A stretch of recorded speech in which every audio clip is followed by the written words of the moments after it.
The March 2021 Q&A is finally here. I hope you all are excited as much as I am. Hey, what is going on, everybody? How are you all doing today? I hope you all are having a wonderful and fantastic day today, and if not, hopefully you all will have it better tomorrow. So, it's been a while since the last Q&A. There's been a lot that's gone on between this one and the last one, and so, I'm sorry that this one's come out so late, but I've had a lot go on recently that I've had to take care of with work and other things, so do apologize for that. But this is awesome because it is so far the longest Q&A that we've had to date, and I am excited, and I want to thank all of you for your questions as always. It's always fun seeing what you all come up with for me to answer and talk about. I mean, it's great stuff, and I just want to let everyone know that I will be busy Monday and Tuesday. By the time you're seeing this, it probably is going to be Monday, but I'm going to be busy working the next couple of days, but Wednesday we'll be back on track with content, so I'm very excited, and I hope you all are as well. So we're going to get to the questions here. We're going to start with YouTube questions as always, and then we will work to the Discord questions. But I want to thank you all for your questions as always. They're always a pleasure to read and just have fun just talking about and everything. So without further ado, let's get started. So, Thanos number 1 asks, in your opinion, Sasuke Aizen versus Madara, who would win? If I had to put my money on who would win, I'd have to go with Aizen over Madara. Now, my reason for that is because you look at Bleach, you look at Aizen, you look at everything that he achieved, like the Hoyoku, for example, like, the guy had some form of immortality when you think about it, and the damage that he received, I mean, he was able to regenerate. Also, being a Hado Master, as I said, that's a big thing. I mean, seeing some of the abilities that he's capable of, like the Hado 99, like that, for example. I don't really see Madara, even with the Ten Tails, being able to defeat Aizen, especially considering that Aizen does not allow himself to have an opening. Like, he tries to always perfect his strategy when he comes up against his opponent so that he doesn't leave an opening for himself, and he's proven to be a master strategist. Now, while Madara is very powerful himself, I just don't think that he could actually overcome Aizen even after having the Ten Tails. I'd have to say that it really kind of goes to Aizen in that one, especially with everything that he's capable of. I think that he would be able to get around Madara. Even with the Susanos, I still think that as fast as Aizen is, and with the abilities he's capable of, I just don't see Madara winning. But yeah, so Aizen, in my opinion, would win against Madara. If you had Salem, what kind of powers would you give her to feel overpowered? Well, I would make her magic something, like creative, because it's like they just do these weird rainbow bright beams, and it's really nothing. I mean, like, if anything, the maiden powers that Cinder, Raven, and Winter have, it's just better, in my opinion, than what Salem has. And Salem's doesn't even look intimidating. Like, if she could do, like, necromancy, or if she could do something like, I don't know, even summoning. I mean, the sad thing is that whenever Weiss and Winter's Semblance can summon, and then Salem can't really do much of summoning other than, like, Grim Arms, which we don't even see enough of with that, even. Like, it'd be cool to actually see her do something. I mean, because it's just kind of bad. And considering that the only thing that really makes her better than everybody is the fact that she's immortal and that she can just outlast everyone, that's kind of sad. I mean, even the stupid kinetic energy crap that was in Volume 8, that was so much shit, in my opinion. Because I was like, what's the point of magic? But, yeah, it's kind of sad that she can't just, create her own explosion. Like, it could just destroy a city or something. Like, Salem's pathetic, in my opinion. Like, just laughably pathetic. Because you think that there's just so much more she could do, and then it's like, no, just rainbow bright beams. Oh, okay. Oh, it's in summoning Grim Arms, by the way. Just, it's kind of sad. It's kind of pathetic. But yeah, there could be so much more. Now, favorite anime original soundtrack list. Now that's a good one. One song that I really like. I've always liked the Yu-Gi-Oh! 5D soundtrack. One I do like is Masaki Endo Clear Mind. Oh man, I love that song. It's absolutely beautiful. I like that. I like the Yusei battle theme. Like, all of Yusei's themes are just good to me. Love them. I love the Aki theme. That one's really good. And the king himself, Jack Atlas. I love his theme also. I also like the Bleach original soundtrack. I love Clavara La Espada as well as Ichigo's theme number 1. Like, when the anime comes back, if we don't have Ichigo's theme number 1, I'm going to be so disappointed. Oh man, I mean, Bleach is so good. I love their soundtrack so much. Like, Bleach is great. I do like the Fairy Tail soundtrack a lot. Like the main theme of Fairy Tail has always been one that I liked. I've also loved Rave or Rave Master. I love Butterfly Kiss. That is so good. The second opening was amazing, known as Higher and Higher. Love it. If only they continued it. Oh, man. Hiramashima, he knows what he's doing when he's creating a series. Like, I mean, Fairy Tail had issues towards the end, but, like, still, overall, in my opinion, a good series. But, like, when it comes to Rave and the soundtrack, the music that they picked for that was so delicious. Like, that is a beautiful, beautiful theme. I also love the Pokemon XY and Z themes as well. Like, I love those a lot. We'll talk about a really badass one though. Is Kill la Kill. I do love "Don't Lose Your Way." That is such a good song. Like, oh, we'll talk about every moment that comes up, like in the anime. Like every time you hear that theme, just oh, it's like it sends chills. It's so good. Like I love it. Like I love that theme so much. But yeah, those are some of my favorite original soundtracks. Also like Dead Man Wonderland also had a good one. The opening to that I thought was great, but that's just me. But yeah, good question, man. Not a Bizarre Jojo asks, have you read Shumatsu no Valkyrie? If so, who is your favorite character and what's your favorite fight?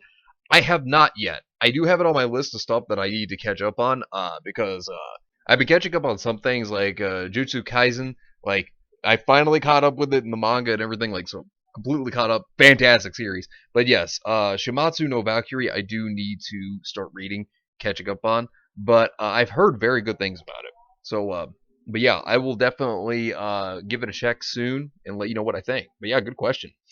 Andrew Rogers asks, I'll ask a simple one. What are your thoughts on mecha and flight games, Ace Combat and Armored Core, for example? I mean, there are some pretty good flight games now. Mecha, I've always liked Gundam stuff like the Dynasty Warriors Gundams that they did. I thought those were fun. Really enjoyed those. When it comes to flight games, some of those are pretty good. The one that I was always into was like the Star Wars Rogue Squadron series back in the day. I remember that on the N64 and the GameCube. Definitely fun games. I did notice Flight Simulator, and that actually looks like the graphics of it looks absolutely beautiful. Like I was actually kind of stunned at how well they actually looked. But yeah, personally, yeah, I don't mind them. Ace Combat Armored Core, they're pretty good. It's been a while since I played an Ace Combat game, but I did find it to be fun. But yeah, good questions, man. Andrew Kirusian asks, "You sure talk about your hair. What about the boys?" I haven't ever made a husbando list, but I mean, like, I could for a future video. If anybody would want me to do that, I could do that. Let me know if you'd want me to, and I'd definitely put it in the next Q&A. So, what be one negative thing you can say about Neo? And no, the writing is not counting. Oh man, what negative thing I could say about Neo if we're excluding the writing? Oh God, I don't really think I could. That's the problem. Because like I love her design. I mean, like ice cream based design. She was created because of a Roma Orchwick gender bent cosplay, and that's how the idea for Neo came to be. So really, I don't think I could say anything bad if we're going to exclude the writing. Um, I really can't. I don't. I think you've thrown a challenge at me that I can't actually answer there. Because like when I look at Neo, I love her design. I love her character, the way she looks and everything. Like design wise, I can't really say there's a problem. Like I don't like her new outfit as much. If I had to say something negative, I like the original design better. That's just me, but I mean, because like it's like they were trying to go for like a pirate design, and I didn't care for that. I feel like they could have done something better for Dio if they were going to give her a new design. But I mean, that's about the worst thing I could really think of. I guess. Oh, that's just me. What be your favorite isekai recent ones, like the slime or spider ones, etc.? Now, this one's kind of more a few years back, but definitely Konosuba because it actually parodies isekais. I mean, it's an isekai itself, but I think it's actually pretty hilarious. I do actually enjoy Konosuba. That to me is a really fun one. I love it. I think there was what was it? Reincarnated as a slime is another one I think is really good. I like that one also. But yeah, those are like two of them I could really think of that I like a lot. But that's just me. And for the last one, if you play gacha games, what be like Arknights, Azur Lane, Princess Connect, etc. Well, definitely Fate Go. I do love it. That's one of them, and have fun with that. Uh, I do like Arknights, Azur Lane, which I actually recently, a few months ago, got into Arknights. And then Azur Lane, I've just actually recently started. So, but yeah, those are the ones that I play. Havar Griffin asks, who is the best anime villain of all times? Oh, now that's a really good question. So the best anime villain, in my opinion, it really could be like a lot of characters, but the ones that I really like the most personally would be Meruem from Hunter x Hunter. I think that Yoshihiro Togashi is a genius when it comes to his writing. I think he's very, very good. I really do. And Meruem's character, like, I mean, the King of the Chimera Ants, it goes from someone who really kind of didn't care about anything but ruling the world to someone who actually became an empathetic being for humans in the end because of a human. I mean, I think that he turned out to be like one of the most human characters in terms of development. It was crazy.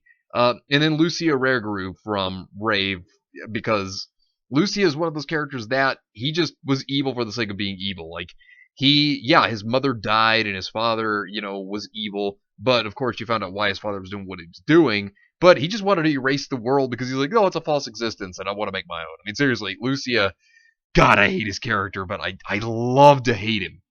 Oh, man. But yeah, Meruem and Lucia, in my opinion, are two of the best villains in anime, in my opinion. Elizabeth Gaiden asks, reaction to Sephiroth and Pyra and Mithra in Smash. Oh, I was excited. Because Sephiroth is one of my favorite villains in video games ever. And then Pyra and Mithra, the Aegis. I love Xenoblade Chronicles 2. And you become so attached to Pyra and Mithra. And so, for me, like, I really love their characters. So I was glad to see Pyra and Mithra make it. Virgil versus Sesshomaru Virgil. Virgil wins. I mean, hands down. As powerful as he is. I mean, don't get me wrong, Sesshomaru is a strong character, but he's leagues away from how good Virgil actually is. So, Virgil for sure. Is there something that has been too tempting for you to write? Me, it's the Fan of Thieves stealing Ironwood's heart or taking him out of his whole plan. I do have a doujin that I write. And I also draw because, I'm an artist. And there are things in it that I've been wanting to write that I just haven't had the time to get to that I really like to get to writing. So yeah, there's been some things that I want to write and plan to write still. Good question. Bowser meets Cinder. How long does she last? Not long at all. It's Bowser. I mean, Bowser can survive a black hole. I mean, there's also the superstar. If he were to get that, he'd be invincible. So Cinder, like, no, just easy to say that she is not going to last very long against Bowser. I mean, just a break of her aura and basically she's done. So yeah, Bowser would definitely win that fight. So that's all for the YouTube questions. Now on to the Discord questions. Metalord395 asks, first question for 2021, what do you think of March Comes in Like a Lion? I know that's a manga, but I've never read it, so I can't really give an opinion on it.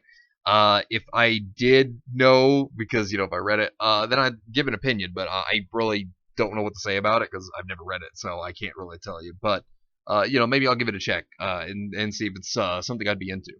Jay Insanity asks, which abnormality you think in real life would be the most brutal and bloody mountain of smiling bodies? And so this is the creature right here, which is the mountain of smiling bodies.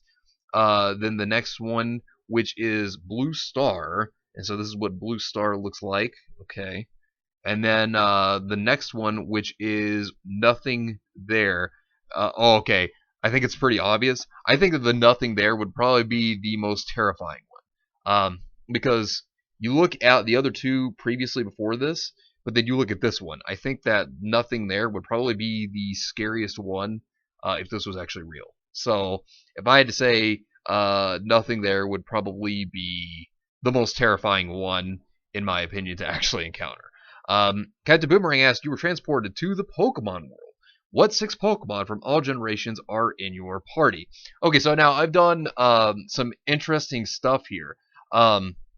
So we have to exclude 2 generations at this rate because, there's 8 generations. But first up, I would have a Tyranitar. My reason why is because Tyranitar is a beefy boy. You want to talk about having a tank, Tyranitar would be good for that. I could also set up stealth rocks with that thing, and I've made teams with Tyranitar being like a stealth rock setter. So, I would definitely bring in Tyranitar. Also, the Sandstream would be very nice for residual damage.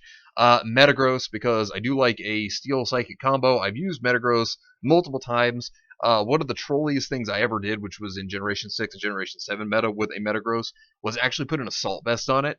That thing takes hits, both on the physical and special side, so I'd have to go Metagross.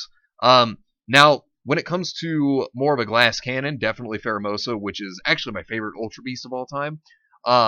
I would have to go with the Pheromosa because that thing can also learn Rapid Spin. So if I need to get rid of any entry hazards, I would actually have Pheromosa take care of that. I mean, yeah, Pheromosa would die in one hit unless I were to Focus Ash it, but you get the point. Greninja, because Greninja is my favorite water type fully evolved starter of all time. And also, I like Hidden Ability Greninja. Now, I do like Ash Greninja, don't get me wrong. But I've always been a fan of the Protein Greninja because you can swap up your type depending upon the move that you're using, and you can also use like physical or special movesets and mix it up for your opponent so they wouldn't know what to predict. I mean, that's always pretty good. That's just me though. Garchomp, and no, it's not just because I love Cynthia, but that's not the point. The point is, Garchomp is a walking destroyer. This thing is a beast. I have swept teams with Garchomp. Garchomp is my second favorite Pokemon of all time, which then leads to my last Pokemon, which would be Charizard, because it is my favorite Pokemon ever. I know a lot of people would be like, well, that's a very generic choice, but I've always liked it. I mean, it always has had a beautiful design, in my opinion, and also the two Megas that Charizard has. I mean, that really revolutionized the Pokemon itself. Now, I've always been more of a Charizard Y user, and that's because I always like being able to set up Sun, do more damage with stab, with fire type attacks. Also having Solar Beam, just without even having to charge it, just blasting them with Solar Beam. Fantastic. So that would be my team if I were to have a set of 6, because yeah, they're all pretty great in my opinion. But yeah, good question. Thomas Halo asks, Banjo My Thunder or Chaz It Up? Oh, that's a good one. Now when it comes to Yu-Gi-Oh! GX, because they had the dub and the sub, change it because the sub is Manjo My Thunder, and then of course the dub is Chaz It Up. Now I do like Chaz It Up, don't get me wrong, but I've always been more of a fan of Manjo My Thunder. Because Manjo My Thunder, it just, I don't know, there's just something about it that just sounds so cool to me. And yeah, so if I had to go with one or the other, it'd definitely be Manjo My Thunder. Metalord 395 asks, what is your pick for funniest comedy anime?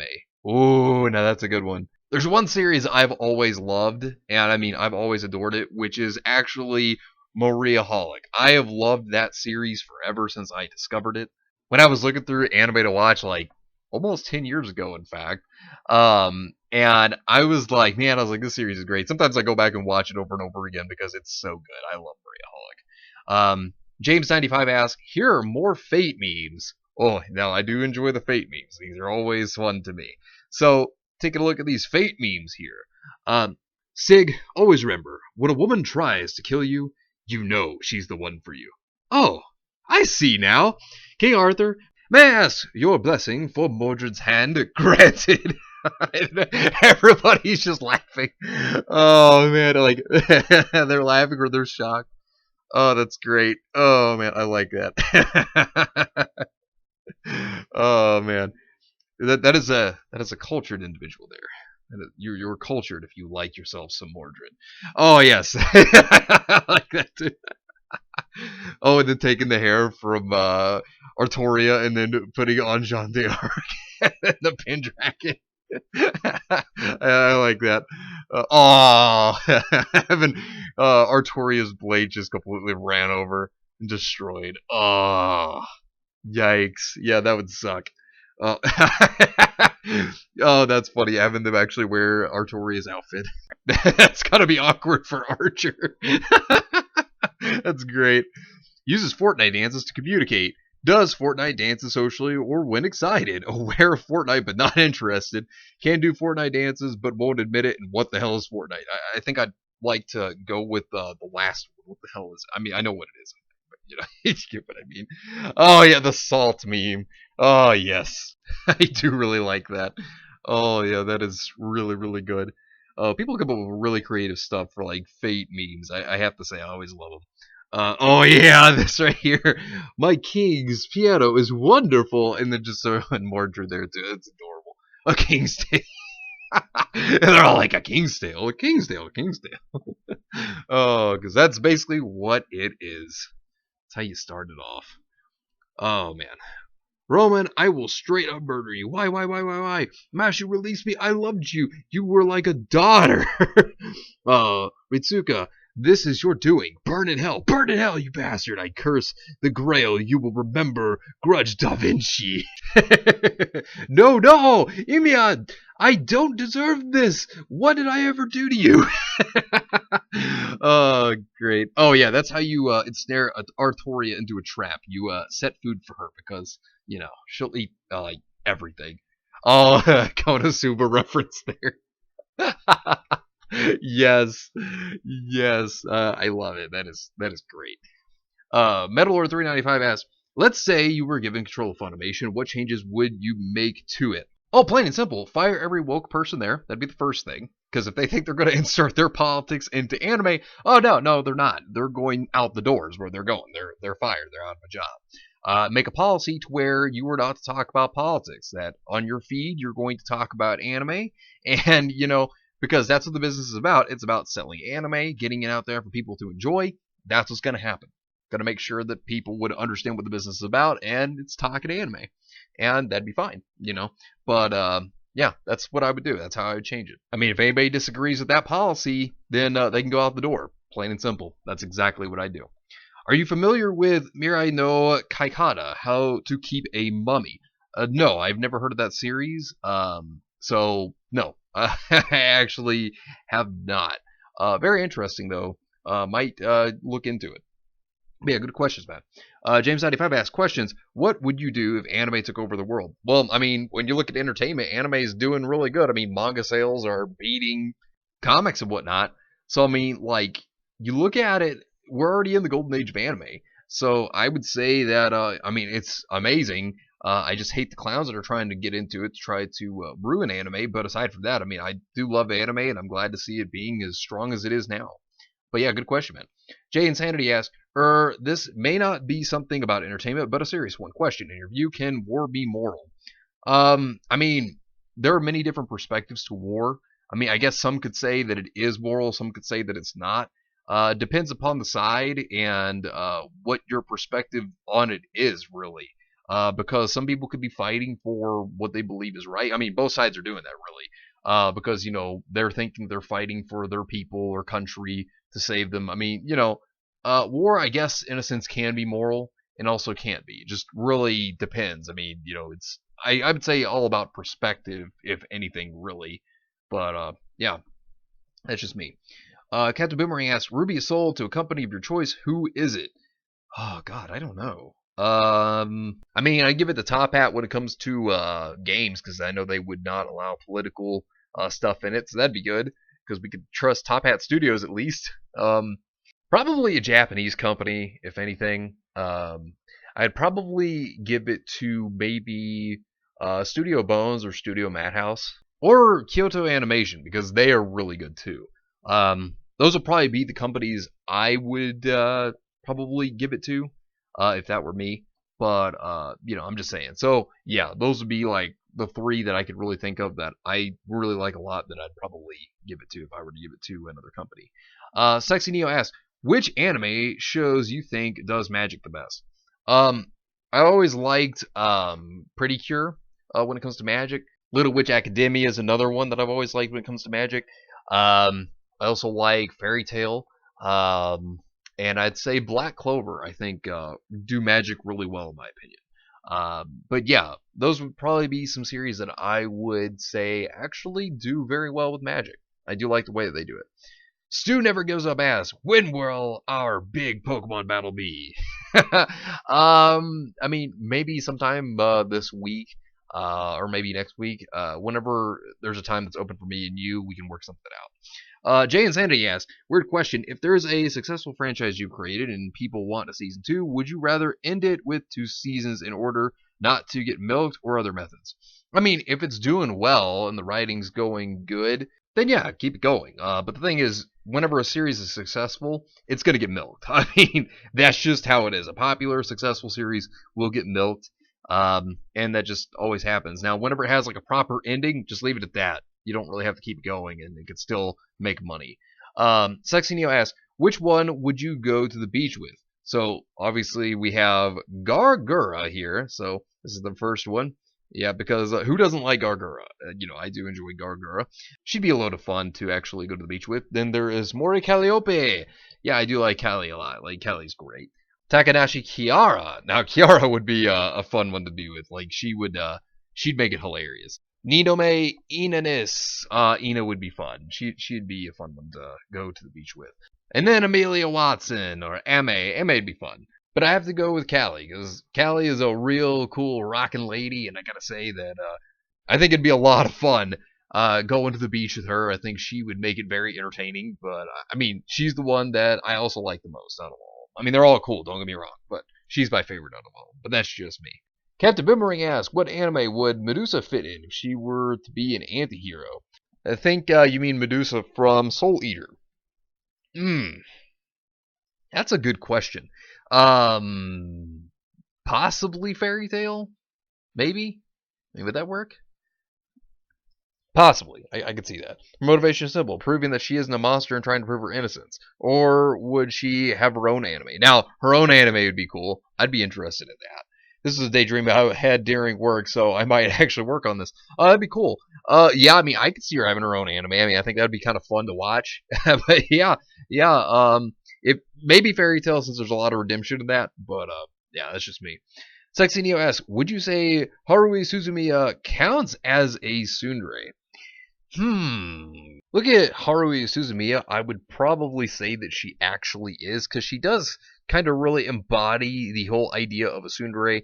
She's one who's cold to normal or uninteresting things, but then, she'll open up with Kion, for example. So, she does have those moments, but yet she does kind of push away others that disagree with her until making them agree with her. I kind of feel like she does kind of have the whole tsundere personality, in my opinion, but that's just me.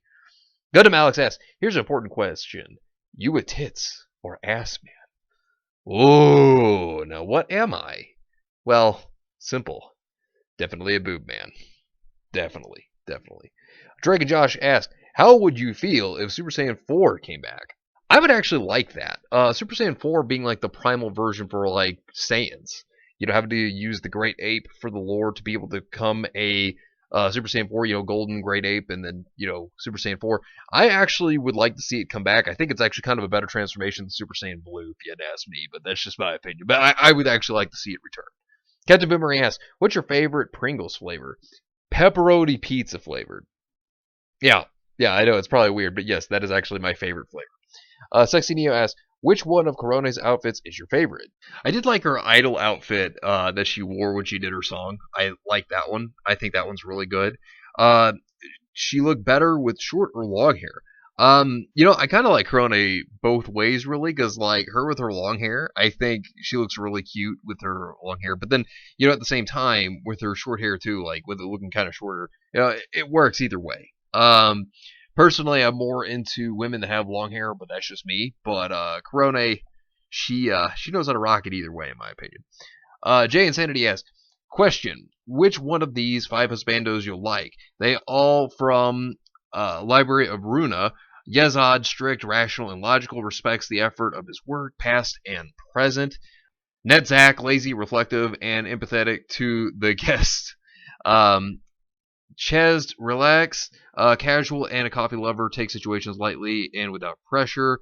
Hakba, determined, unfazed, and loyal to someone. Or Roland, relaxed, casual, and adaptable to different situations. I'd probably have to go with Roland here, because I think that he would be the best option, being adaptable to situations, things of that sort. I do like that. Then, of course, the next question. Which one of these 5 waifus you'll like? They're all from Library of Runia. Also, Malkuth, cheerful, with a confident feeling of leadership and control.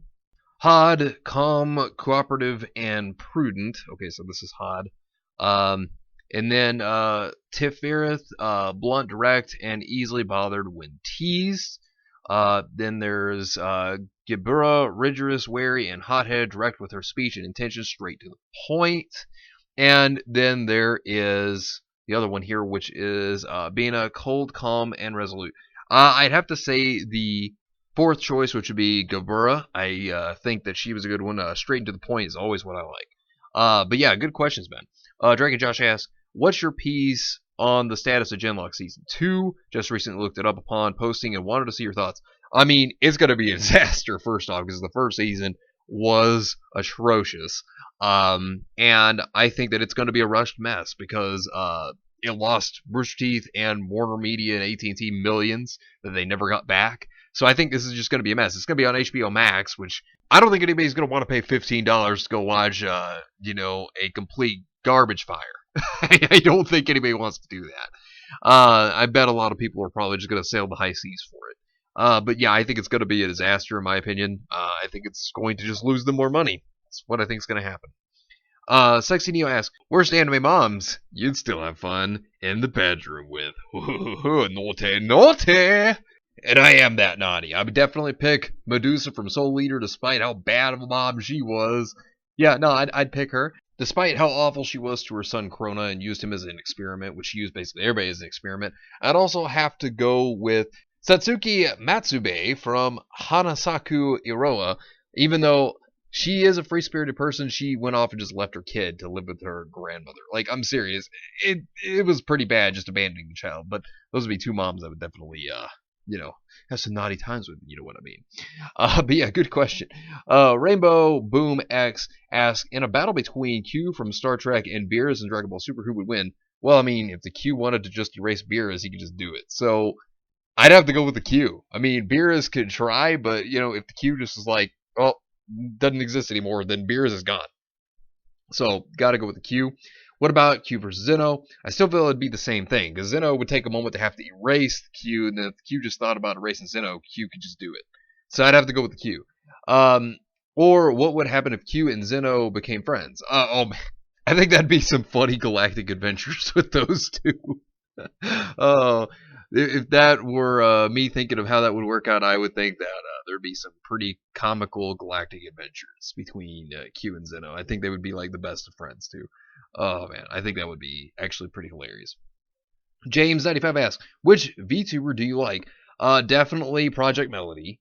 I'd have to say I also like Nanners and Iron Mouse. Those would probably be my three favorites because like Project Melody has always been like one of my all-time favorite VTubers, and I think everybody can guess why.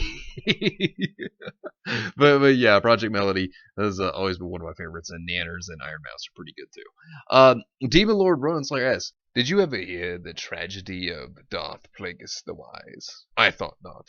It's not a story the Jedi would tell you. It's a Sith legend. Darth Plagueis was a dark lord of the Sith, so powerful and so wise he could use the Force to influence the midichlorians to create life.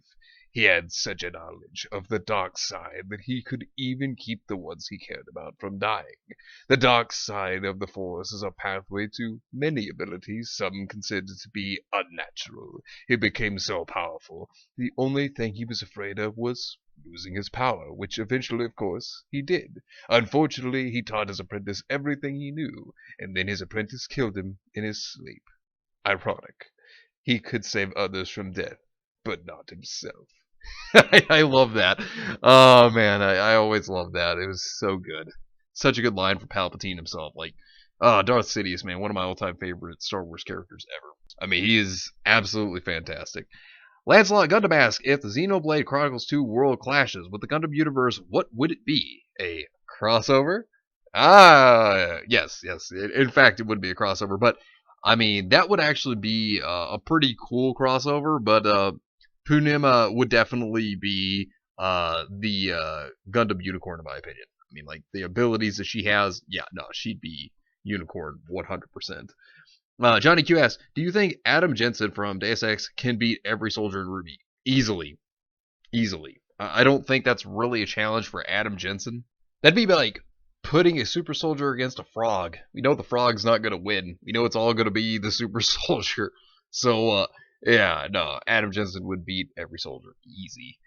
Sexy Neo asks if Team Ruby and Juniper died and was sent to hell, which that's where they would go if they died, by the way. Which of the 9 circles of hell do each of them get sent to? Limbo, lust, gluttony, greed, anger, heresy, violence, fraud, or treachery? I'd say all of them, especially after what they did and how they acted in Volume 7 and 8 both. Yeah, they're gonna go to every single last one, especially Limbo. I think Limbo would be like the biggest place, except for like it'd be like Limbo for like the worst thing that ever happened to them in their life. They just constantly experience it. That's what I think would happen. Captain Boomerang asks, "Hey Draco, what would you do for a Klondike bar?" I would create the ultimate war for a Klondike bar. I'm serious. I would make everybody fight for a Klondike bar, and in the end, after they're all done, I'd take it and then make everybody watch me eat it. No, I'm just I'm kidding.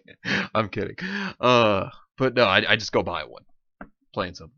Mr. DJ Fly asks, this is a long, drawn-out question, but can you tell us every single piece of information about what led to and what happened when you became a YouTuber?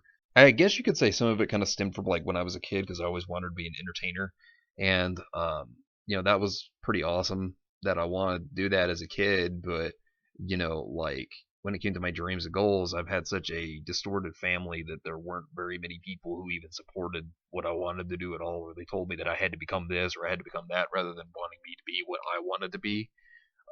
And I have had a lot of struggles with that because I've had family try to convince me to do this or that rather than do what I've always wanted to do. And for a long time, because of it, it really made me just lose the sight of wanting to be an entertainer. And then my art, I was always inspired by comics, because I always looked at comics, and loved it. And I tried to make my art the best that I could as well, because I thought, well, then maybe I could make a comic one day that people could enjoy. Which, of course, any dreams or goals that I had, I was really just kind of shot down on. Like my mother was abusive to me, and she obviously abandoned me when I was a kid, but like um, she told me when I was 6 years old that I should just give up on trying to do anything I want to do, that I was a failure, that I was a nobody, and that I wouldn't have any friends, or that I would be just a nobody, that I'd never be anyone. I'd never be successful. I mean, she told me that, and it stuck with me as a kid, and I just kind of started to think that I should just give up on my dreams, and it tore me apart as a kid. My father was, an abusive alcoholic kid, so talking to him about my dreams and goals was pointless as well, because he'd just shoot me down, call him stupid, or whatever vulgar things he could come up to say about it, he would. And I was bullied at school too, so it was like I didn't really have any support anywhere because I didn't really have any friends, and it was just really tough. So when I decided to actually become a YouTuber, when I decided to actually do it, was after college and everything. And it was kind of funny because originally I didn't even think of doing it until like I was like, I want to talk to people about things that I'm interested in, and maybe they are too. I was like, and I thought that would be kind of fun because originally it was going to be like anime and pop culture stuff in general, and then I got locked on to Ruby stuff because I just thought, oh, I'll talk about it because it's pretty fun to talk about. I mean, at the time that it was really, and so like I did, and you know it was fun, but at the same time I had to keep it a secret from a lot of people in my family because of all the negativity I was probably going to get from it. And so I kind of kept that a secret for the longest amount of time. And my father, hilariously, after I'd already started, was telling me like one of his drunken talks was, he's like, yeah, he's like, we should we should get you into doing that because you could do that too. And I was like, what? Like I was surprised that he would actually want to support me doing that.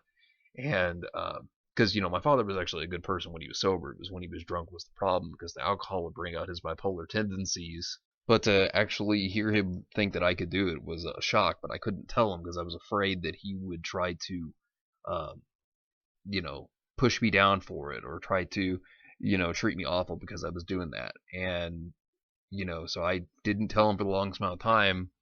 And so it'd become difficult. But like obviously living on my own, I could do whatever and not have to worry about it, which of course I did. But I kept a lot of secrets of even doing the stuff. I told my grandmother, she was in support, and I told both of my uncles, and they were in support, but I kept it a secret from basically everybody else. And my other grandmother eventually found out, and she didn't really think that it would go anywhere. She didn't have any support in me.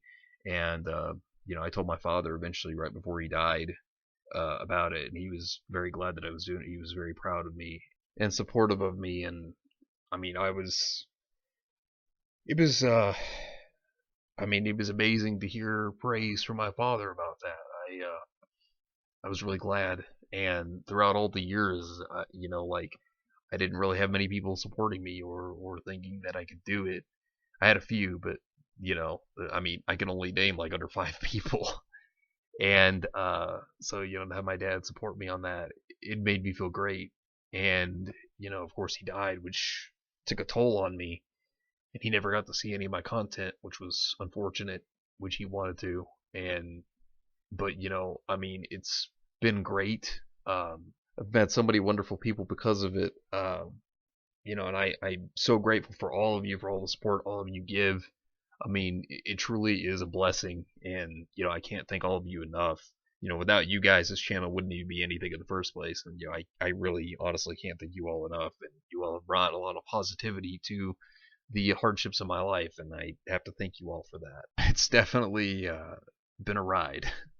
It's had its ups and downs, but you know, I will always continue to do this, and I'm glad that I have all of you. You all are amazing, and I can't thank you all enough. And you all are absolutely wonderful.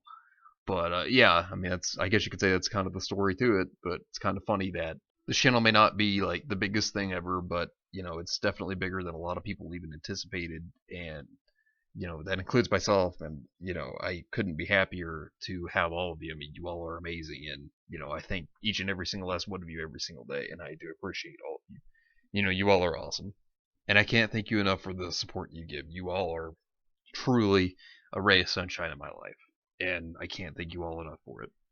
Metalord 395 asks, how would Pyra and Mithra react to all the hate they've been getting from the internet Puritans, and do you think that a certain idiot would describe them as ladies of the night? Well, first off, they would just tell people to cope, and they'd probably just laugh at it. Secondly, yes, I feel like a certain idiot, Miles Luna, which he can't ever keep his mouth shut.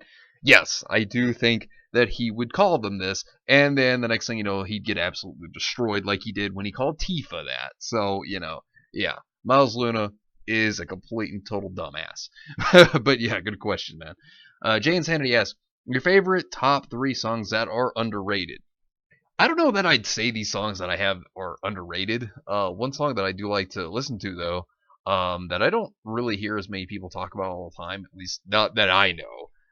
Now, it could be way more popular than I'm thinking, but Ball and Chain by Social Distortion, I do like that.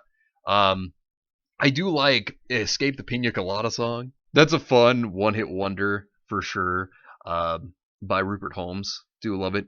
And then I like Baba Ran. Ba ba ba ba Baba Ran. Ba ba ba ba Baba Ran. I do like that song. That's a good song as well. All the way back from what 60s by the Beach Boys. I think it was either the 50s or 60s, but yeah, good song. Captain Boomerang asks, what is your favorite kind of villain? The mustache twirler, the ancient evil, the bully, the mastermind, the dark lord, the mirror, someone else's hero.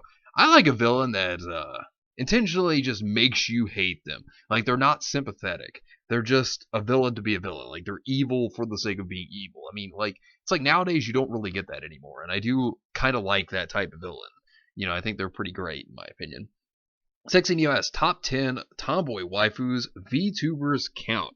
Oh, now, this is definitely going to be an interesting list. So first off, I would have to say Nagisa from Pretty Cure. Yes, I am a fan of Pretty Cure. I do think that that is a great magical girl anime, and Nagisa herself, definitely the tomboy waifu from that series for certain. Definitely do enjoy her. Also, Misty. I feel like a tomboy list would be incomplete if Misty from Pokemon was not on it. Then again, she's also known as the tomboyish mermaid.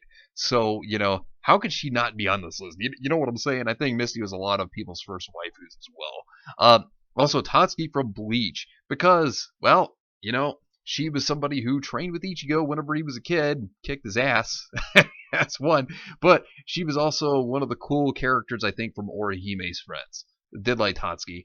Then Haruko from Furikuri, because while she may be from space, even though she's technically not human, I'd still count her as a tomboy, especially the shenanigans that she pulls. Yeah, definitely, in my opinion. And then Ryuko Matoi. Most definitely one of the best tomboy waifus, in my opinion, out there. I love her character. I mean, fantastic. Kill la Kill is amazing. And also, Don't Lose Your Way. Still always think about that song when I think about Ryuko. Utena from Revolutionary Girl Utena. Like, if you've ever seen that series, phenomenal. She always wanted to be a prince, and then the sword fights that she goes through in the school that she's a part of. Yeah, I definitely have to say Utena definitely hits that list. Toka from Tokyo Ghoul, one of my personal favorite characters. Of course, the manga was definitely the way to go because the anime, God, what did the anime do? But Toka, she was one of the best parts of the series in my opinion. Then of course Winray from Full Metal Alchemist Brotherhood and Full Metal Alchemist. I think that she was one of the best parts of the show. Definitely a good supporting character for Ed, especially when he would get his arm broken because that happened. Without her, would have been hard for him to get it fixed. Not that he couldn't, but you get what I mean. And then Revy. You know what? I think that really just kind of says it all. Revy from Black Lagoon, everybody. That's all the presentation I need to say about this character. Gotta love a woman who knows how to wield a gun. And then Mordred from Fate Apocrypha, or the Fate series in general, because, God, everybody knows I love me some Mordred, and there'd be no way I could avoid putting Mordred on this list. But yeah, Jay Insanity asks, since Rooster Teeth says Ruby is going to be 12 volumes, well, they didn't specifically say it was going to be 12 volumes. They were saying that it could be, like 10 or more, or 12 or more. But yeah, they said basically they would continue it as long as people wanted it, is what they really said. Do you think there's a possibility that since it was this bad, they'll reduce it to 9 volumes or just 8? P.S. I'm certain they're going to get access here. I think they're just going to keep trying to milk it as far as they can go, even like if they do get to the point where they defeat Salem, they'd probably just try to milk it for what they can because it's their flagship series. Without Ruby, they will not have as much money come in, and even then, they're still losing money because Ruby has lost its popularity because of how they've ruined it. So yeah, getting axed, it might be this year or next year. I mean, wouldn't be surprised if they kept them around just to use a brand to, like, advertise for their stuff. That's about it. Falstrom Yeager asks, for the March Q&A, can you do a Pokemon waifu tier list? Of course. Now, this will be fun. Oh, boy. So, here's how we're going to do this list. All right, the lowest of the low is going to be not a chance. It means no possibility in any timeline, whatever, I ever find these characters attractive. Passable means that, yeah, I could see them being like a friend, maybe more if there was maybe more development or something to them. So passable is that. Good enough to smash. You know what that means. We would definitely have a fun time at least once. So that would be good enough to smash. She's got the Spice of Fire means she's hitting the criterias of what I would be looking for in a woman. So definitely the waifu material.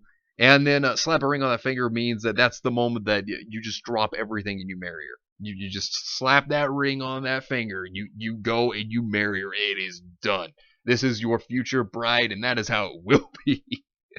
Okay, so let's go ahead and get started with this. So the first one is Gloria, and she's good enough to smash at least. When it comes to the Generation 8 games, for me, Generation 8 was not good. I actually don't like Generation 8. Now, were there some good Pokemon that came from it? Yes.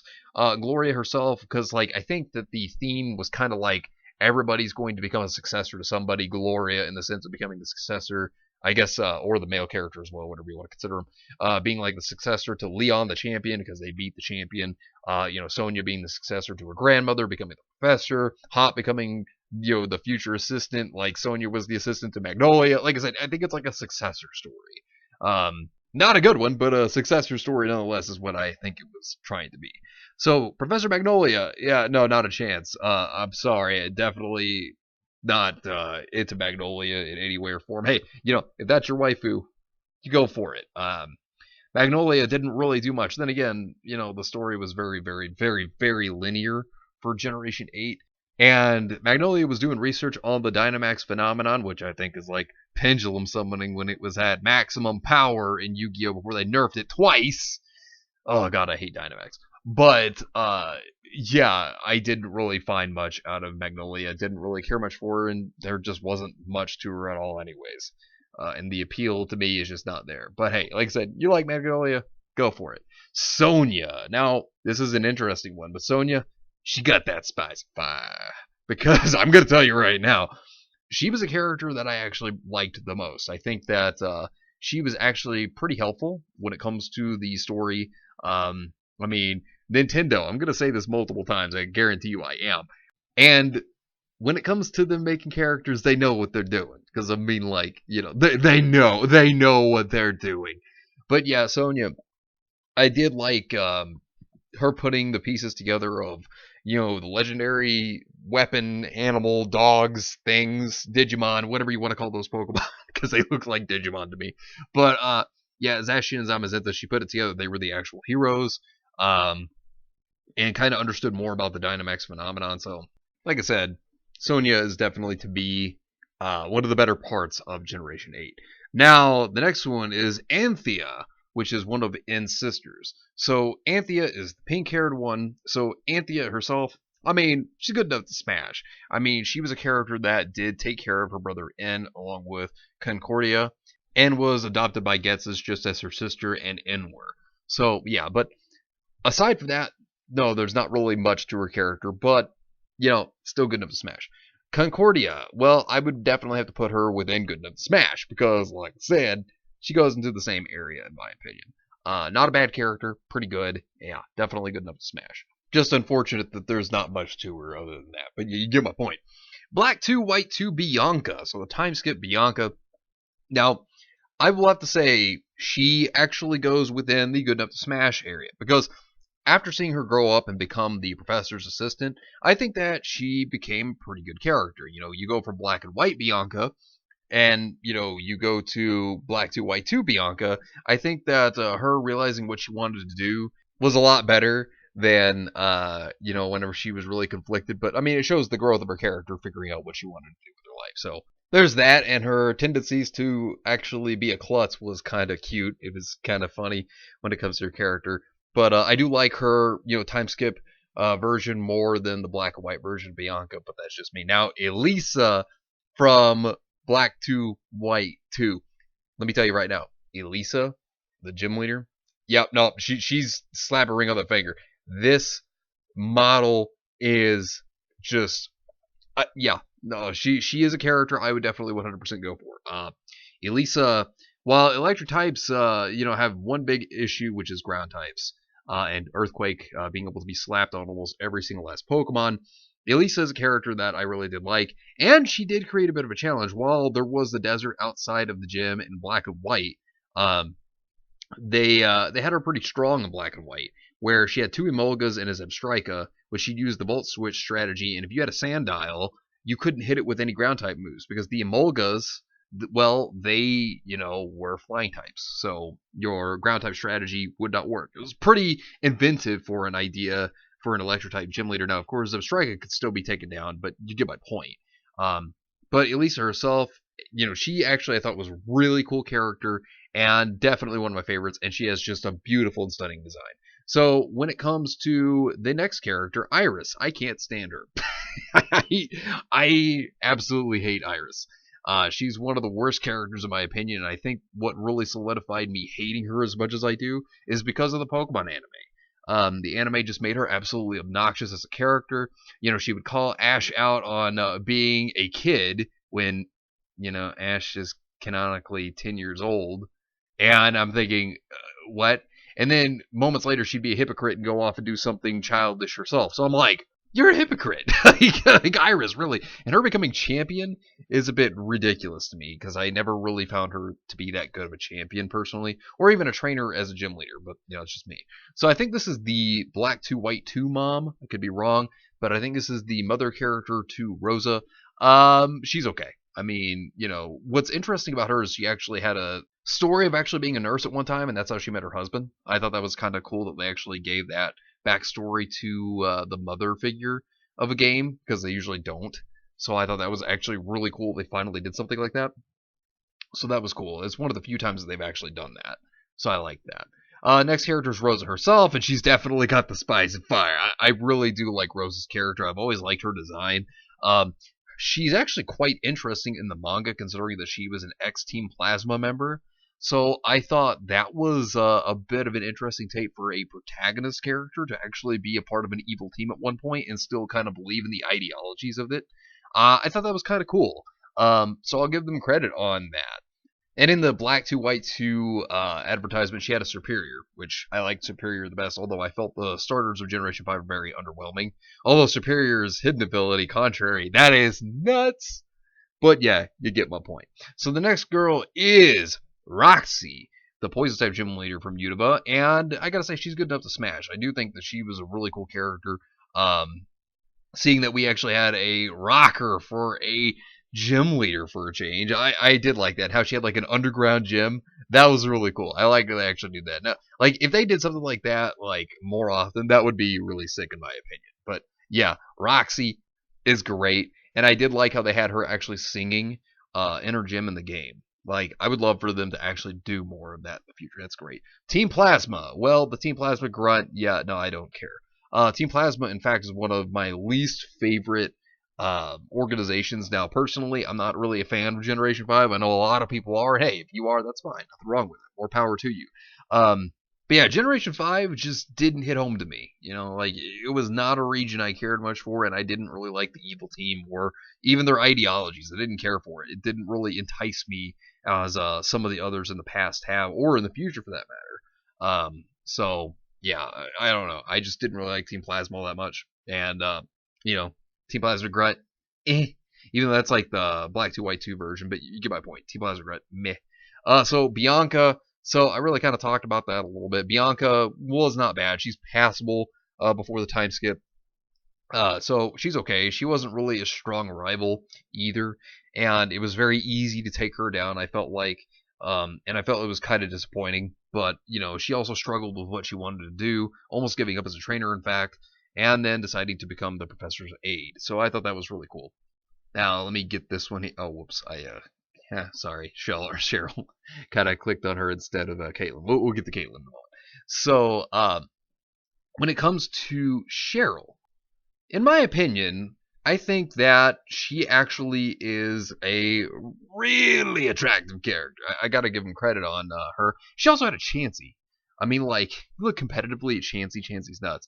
I did kind of like how they had that little animated short a few years back before Generation 7 came out with Cheryl going to the haunted house in Eterna Forest. I did like that. That was actually really cool.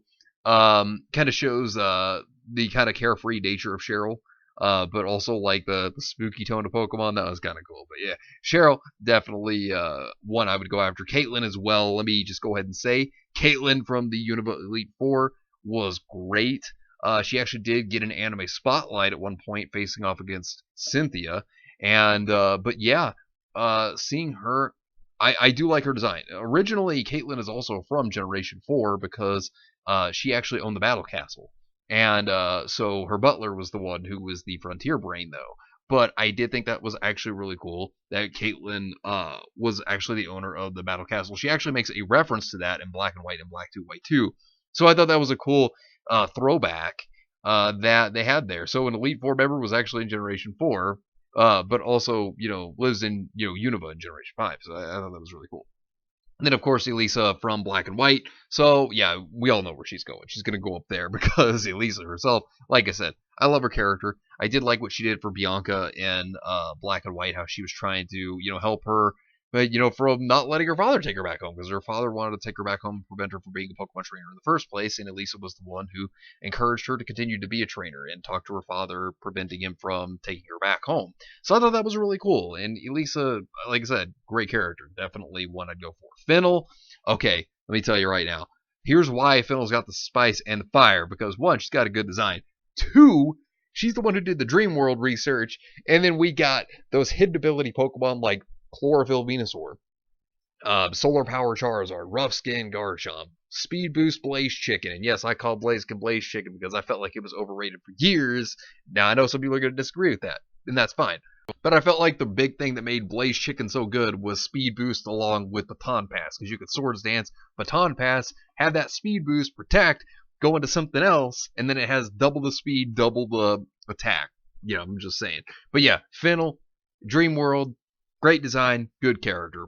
Hilda goes to slap a ring on that finger because, oh man, you want to talk about best starting female character you can play as in terms of design? It's definitely got to go to Hilda, in my opinion. I think that she looks the best out of any of the starting female designs. While I don't like Generation 5, there were some things I still think that they did well with it, and some of the designs are dynamite. 100%.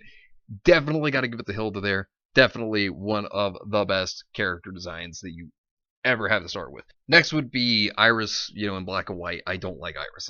Like I said, do not like Iris. I found her absolutely obnoxious as a character. And even as a gym leader, I didn't really find her that strong to me. Like, she just wasn't really a threatening presence as a gym leader. Some gym leaders out there have that presence. Iris, no, she doesn't have that presence to me. She's not an intimidating gym leader, and I felt like she was very easy to defeat. Professor Juniper, well, she definitely has to go. She got that spice of fire. I mean, I liked Professor Juniper. I have to say that in terms of design, I think she has one of the better designs for sure. And like I said, I felt like Generation 5 did bring good designs for some of the characters. And Professor Juniper actually did look really good for a professor. So, gotta say, they did very good with her. And I did like her, helping out a little bit in the plot. That was actually pretty cool. So, yeah. So, the next one is Lenora. And I gotta say, I didn't care anything for Lenora. I felt like they were trying to make her be like the Generation 5 version of Whitney. And it just did not hit to home at all. In my opinion, I felt like she was just like a watered down Whitney.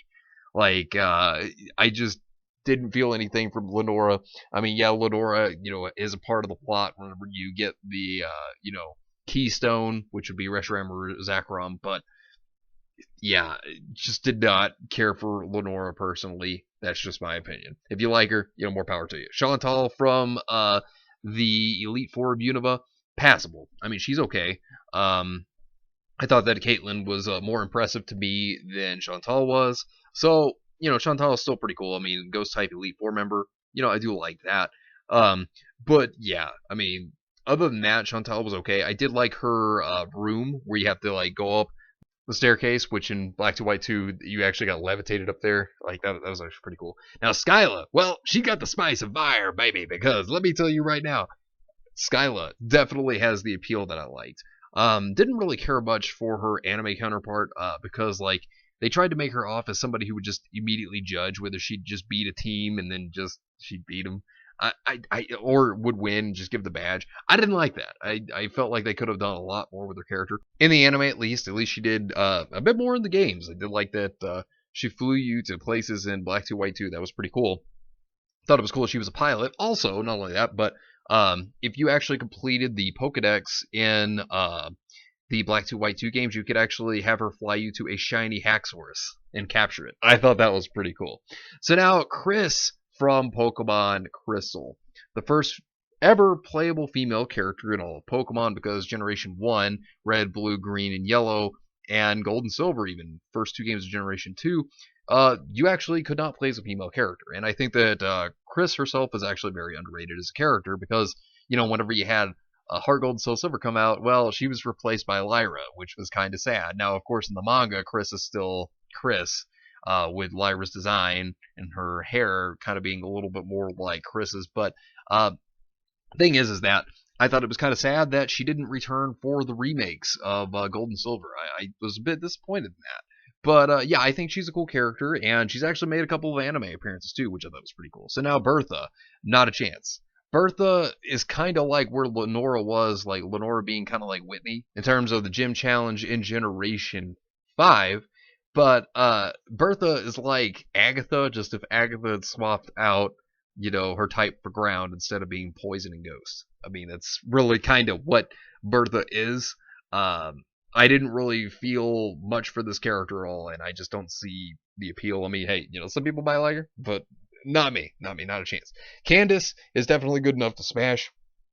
I thought she was a really cool gym leader, and they did kind of give her more of a role in the anime, which I thought was cool, and her manga counterpart was not bad either. I thought she was pretty cool. Cool to see that an Ice-type gym leader doesn't have a cold personality, too. I thought that was pretty good.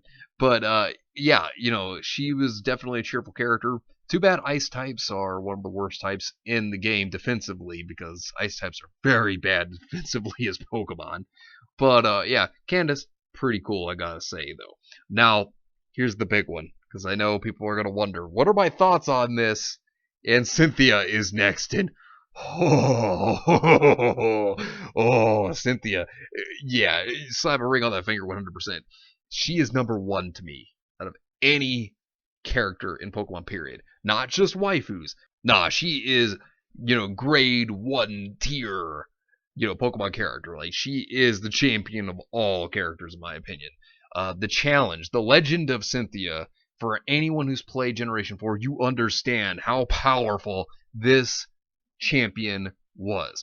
What I thought was also great was how active she was as a character in the game, in Diamond, Pearl, and Platinum, especially Platinum. She was more active in Platinum than Diamond and Pearl. And, she helps you through the distortion world. And it's interesting, though, that the plot twist is that she actually is the champion. I actually did like that. In fact, I found that to be more impressive, now this is just me, than actually seeing your rival be the champion in red, blue, green, and yellow. Now, that's just me, but, I thought that was really cool. But yes, Cynthia has been a character that's reoccurred in the games because she's so popular as well. So now, taking a look at Dawn. She has definitely got the spice and fire. I do like Dawn.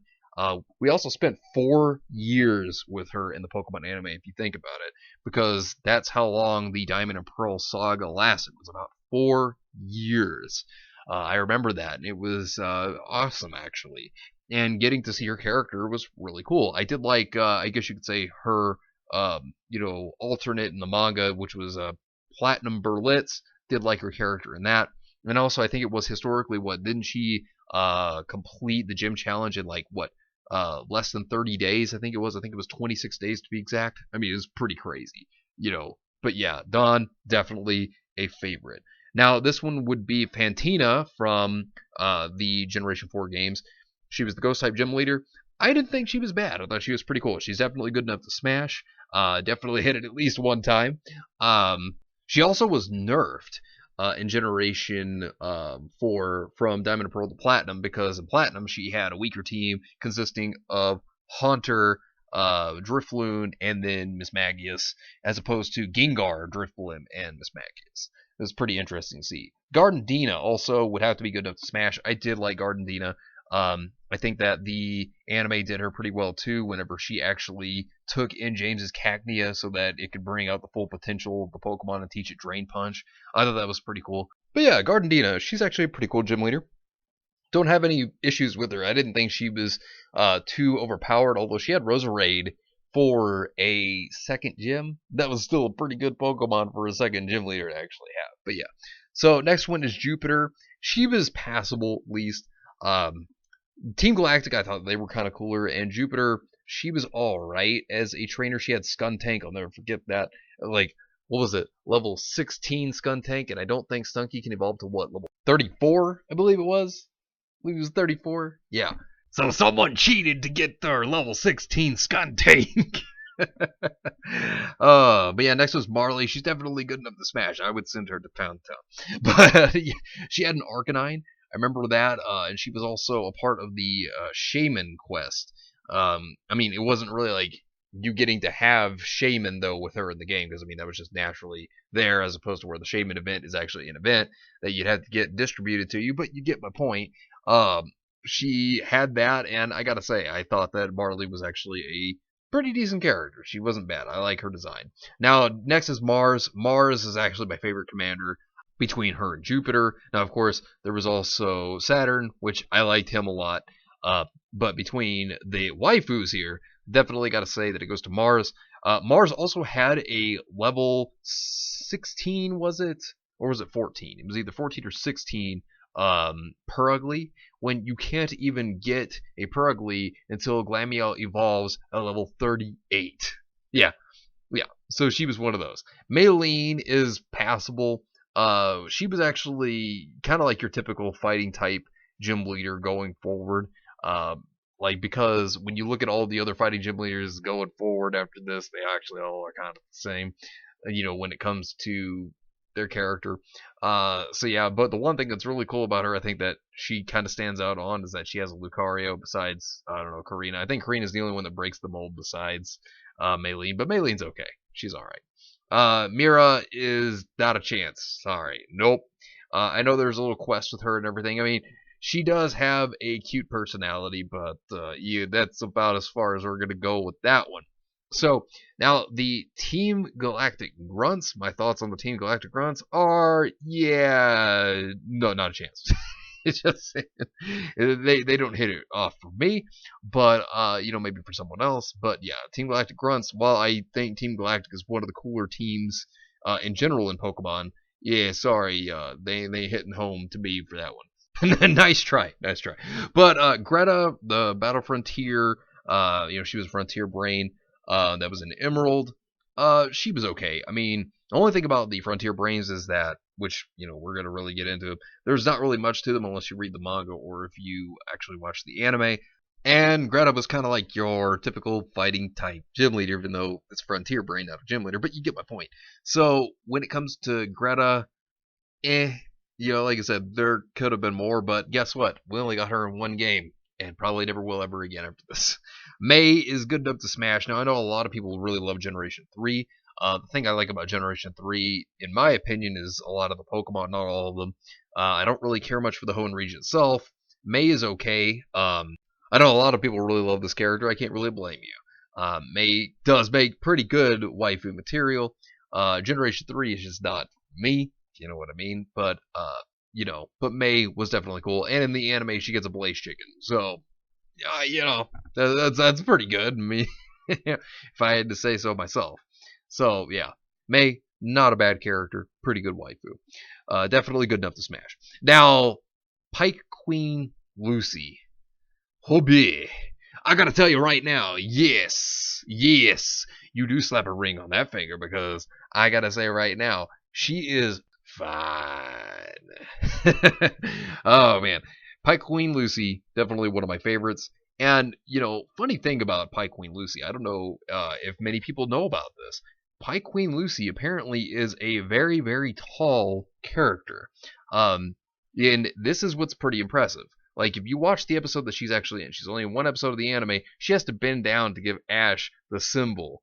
And, like, the funny thing is that this is assuming that Ash is 4'8", that would mean that Lucy is around 6'8" to 6'9" with heels.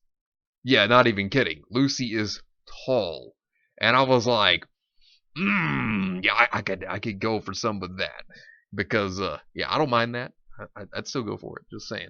But, yeah, Pike Queen Lucy was really cool. I also liked in the anime where they actually made her into Brock. Brock actually had a girl that was into him, that he was also into. But he got blocked by a little dick named Max. I'm serious. I hate Max so much. Like, he's like Iris level of hate. Like, God, I hated his character. But Lucy had a thing for Brock. It was actually pretty cool. Like, I did like that. And I thought, man, Brock almost had one. Annabelle is definitely good enough to smash. Now, this list doesn't have her time skip from Sun and Moon Ultra Sun Ultra Moon, of course. Now, if they had that version of her, she would definitely be high enough to slap a ring on that finger. But this version of Annabelle, where she's the Frontier Brain, yeah, no, I thought she was pretty cool for a Frontier Brain. She had a Raikou. No, I'm serious. She had a Raikou. She had a legendary dog on her team. It was absolutely frustrating to face off against. I remember that. But yes, she had a Raikou, and I thought she was actually pretty cool. The anime did this interesting thing where she had this like mind link with her Pokemon, where her Pokemon just knew what she did because there was a telekinetic link. Thought it was pretty cool. So the next one on the list here is Agatha. I think everybody can guess what this is going to be. Not a chance. Sorry, Agatha is not my kind of woman here. But she just seems kind of like a bitter old woman. Like, that's kind of the thing about Agatha. She just seems old and bitter. And she always seemed like she really hated Oak for wanting to change up being apparently a trainer because it's, theorized that he might have been the champion of Kanto. And, which wouldn't be surprising to me if he was. I would bet he was. In the manga, he actually had a Kangaskhan that could actually attack ghost types, which, ironically, Kangaskhan later on gets the ability Scrappy, where it actually can hit ghost types with normal type moves. I thought that was pretty cool. Pretty interesting connection there. Then we have Erica, the grass type leader of Kanto. So, yeah, that gym leader, she is definitely good enough to smash, in my opinion. I've always liked her design. I like the kimono look because, a woman that can wear a kimono just well, I do like that. But yeah, so there is that for Erica. What's interesting is in her sprite back in Generation 1, it shows her having a Pokeball levitate. Like as if she has telekinetic powers. I don't know if anybody ever noticed that. And I was like, wait a minute. I was like, how does she have psychic powers and yet she's a grass type gym leader? But yeah, pretty interesting. Makes you wonder if maybe she was originally going to be planned to be a psychic type gym leader, or if this was just something with the sprite. Makes you kind of wonder. But then there is green or blue, whatever you know her as. I know her as blue because that's basically the translation I remember reading for the Pokemon manga, so I just call her blue. But there's green or leaf that many people know her as. She is definitely good enough to slap a ring on that finger, in my opinion. I really liked her character. She went from a character in the manga from being one that was willing to steal Pokemon, willing to steal badges just for her own desires. And then she goes from that to actually being taught that was bad and being remorseful for it. I actually liked her development as a character, and I think that they really showed the growth of her as time went on, especially when she was beaten by Professor Oak by a Spearow using Mirror Move. I'm not kidding. That's how Professor Oak beat her, with a Spearow against her Blastoise. No joke. Pretty insane if you had to ask me. You can look that up in the manga, by the way. That happened. It's crazy. Now, the next one is the Elite Four Lorelei from Kanto, and she is definitely gonna slap a ring on that finger. I remember in the anime, because they couldn't sync up the words because her name was a 3-syllable word, Lorelei. Because of that, they had to change her name to Prima. I remember that. That was actually kind of weird, and it kind of threw me off whenever I saw that. And I was like, wait, that's supposed to be Lorelei of the Elite Four. I was like, why is she called Prima? And that was actually why years later I discovered that. But that was actually pretty interesting to know, and I thought it was really cool that they actually introduced her in the Orange Islands arc, like in that saga. What I liked about her more is the fact that they actually kind of go into her as a character in the games too, in Fire Red and Leaf Green, in the remakes, where she lives on Four Island, and that she actually is willing to protect Pokemon from Team Rocket. And not only that, but she also collects dolls every single time you go to the Elite Four. I think it was every 25 times you beat them, she had a new doll in her room. It was something like that. But yeah, it was actually really cool. Now, the next one is Misty, because, Misty, the tomboyish mermaid that everybody knows, and I'm sure a lot of people had as a first waifu. Yeah, Misty definitely hits it as good enough to smash with her, original Fire Red Leaf Green designs. I really like Misty, always have, as a character. And, obviously people most know her from the anime as well because she was one of the main characters in the beginning. And pretty cool that in the Sun and Moon anime they had her return. First time was pretty cool. The second time they just still did it for fan service along with Brock. Okay. But still, I thought it was cool seeing her with a Mega Gyarados. Thought that was awesome. But yeah, Misty, definitely one of the cooler characters for sure. Now, the next one, I'm going to go with Jasmine. I'm going to mix it up. Yeah. But you didn't see that coming. But yeah. She's got that spice and fire. Because I have to say right now, she took me by surprise being the Steel type gym leader. You look at her character and then you put that to Steel and you're like, wait a minute. Like, that was interesting. Thought that was pretty cool. And, I think her design's actually pretty good. I think that the Heart Gold Soul Silver design is actually a better looking design. But the original design for Jasmine is also a really good one. Interesting note that I thought was pretty cool was she's actually 6'3". I didn't think she was that tall. Like, I thought that was impressive. She's the same height as Cynthia. Interesting. But yeah, of course, like I said, Heart Gold Soul Silver design has definitely got to go here. But yes, I thought it was cool with the rematch as well, because if you rematch her in Heart Gold Soul Silver, she actually has an Empoleon. Really cool starter Pokemon. Pretty good Steel type team. So I thought that was pretty neat. And then Sabrina. Okay, let's get into this. Sabrina, yes, slap a ring on the finger. I have loved this character ever since I ever saw her in the series. Like, she was one of my favorites. And loved her in the games. Hard as hell, though, because back in Generation 1, Psychic types only had one weakness, and that was Bug. And there were very few Bug-type moves, and they were not good. Twin Needle being one of them, which was a Beedrill, and Beedrill is part poison. So she's going to destroy your Beedrill. Because, also, critical hits were based off speed tier. So Alakazam was more than likely going to get a critical hit on you with Psychic. it was going to kill your Midro. So yeah, Sabrina was nuts. In the anime, I liked the arc with her character there. I thought that was pretty neat too. I don't know, gave her a little bit more to add to it, but yeah, goes to show Sabrina, she will kick your ass. Like, do not mess with this woman. She will beat you. Good waifu material. Love her. Next one will be the Team Rocket Grunt. Definitely good enough to smash. I actually do like Team Rocket Grunts in this list. They don't have Team Rainbow Rocket, but um, Team Rocket is still to this very day one of my all-time favorite organizations in Pokemon that you've ever had to fight. And Team Rocket Grunts, pretty cool. Not all that bad. So next one we got to look at is Claire, the 8th gym leader of the Johto region. Claire herself, yeah, no, she's got the spice and fire.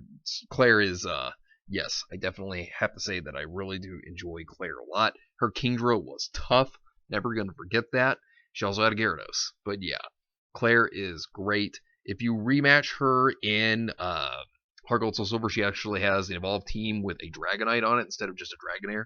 So yeah, she's pretty tough. And I thought her kind of, I guess you could say, personality, you know, like how she's kind of like stubborn, but like also at the same time like prideful. I kind of like that about Claire. Like that was something that I thought was really, really interesting for a gym leader. I mean, it's like she's competitive. Also, Janine, which is Koga's daughter. Now, Janine is actually a ninja, just like her dad. She takes over as the poison type gym leader. And it's kind of funny that Janine was actually in Fire Red and Leaf Green, and I think she may have actually been in Red, Blue, Green, and Yellow. I'm not sure. Don't quote me on that. But she actually states that her dad is the gym leader of Fuchsia City, and that's the Fire Red, Leaf Green quote, which is pretty cool. Now, Karen on the list, she's not the Karen you're thinking. She's a good Karen. Yeah, it sounds weird to say that, but she's got that spice and that fire. Karen is one Elite Four member I think everybody can remember because she tells you that, you know, play basically the game however you want. In other words, meaning, you know, she has a team with the Pokemon that are her favorites. And while she is a Dark type Elite Four member, she does have a Vileplume on it. Yeah, it's not even a Dark type, but she's got it. But I thought that was pretty good to see that someone's telling you, hey, you know what, play with your favorites, play however you want. I mean, I am a competitive trainer and I use competitive Pokemon, but I do like to see that she tells other people that are trainers, like, hey, you know what, play whatever you feel is best. Like, you know, like, play the game however you want. I thought that was cool for those that are not competitive people, but rather just casuals that want to play the game too. And I thought that was pretty nice. Now, the Kimono Girl is next. She's okay, passable. She was kind of more shoehorned into the Heart Gold Soul Silver plot line to make you catch one of the legendary birds depending upon the game that you have. That's the one problem I do have with the games, that they manually make you capture legendaries for the most part nowadays. I do not like that. But they did have her be a little more present within it because the Kimono Girls were only in the Dance Cathedral in Ecruteak City. So it was pretty cool to see them actually have a little bit more of the plot, but manually allowing you to catch it was kind of something. I'm going to say this, Heart Gold Soul Silver Misty is best Misty. I'm serious. I love this design. This is my favorite Misty design out of all the designs that we've ever had for Misty. Still the best one to me. But yeah, I did like that. Thought it was cool. So yeah. Then, of course, there's the last from Generation 2 as well, underpassable, because the Misty she's got that spice and that fire, it definitely does. Now, the last, she's definitely passable to me. That's about it, really. So the last is passable. I think I'm being generous with that one. And then there is Janine and her Heart Gold Soul Silver design. I actually like the original more, but she's still passable. Now, looking at the next character would be the character player's mother from Generation 2. Now, I did actually find her to be a passable character. My reason why is because she herself did one thing for you that I liked, was she actually saved your money for you. Like, she had leftover money that you would earn from battles, and she would save it up. And then she would sometimes actually go and buy like dolls for your room and stuff, which was kind of cool, like a Snorlax doll or a Charmander doll or whatever. I liked that. I thought that was a pretty cool thing. And you could actually view your room in Pokemon Stadium too. I thought that was actually really cool. So it was really cool to see stuff like that. Also putting Heart Gold Soul Silver Erica redesign right next to Erica.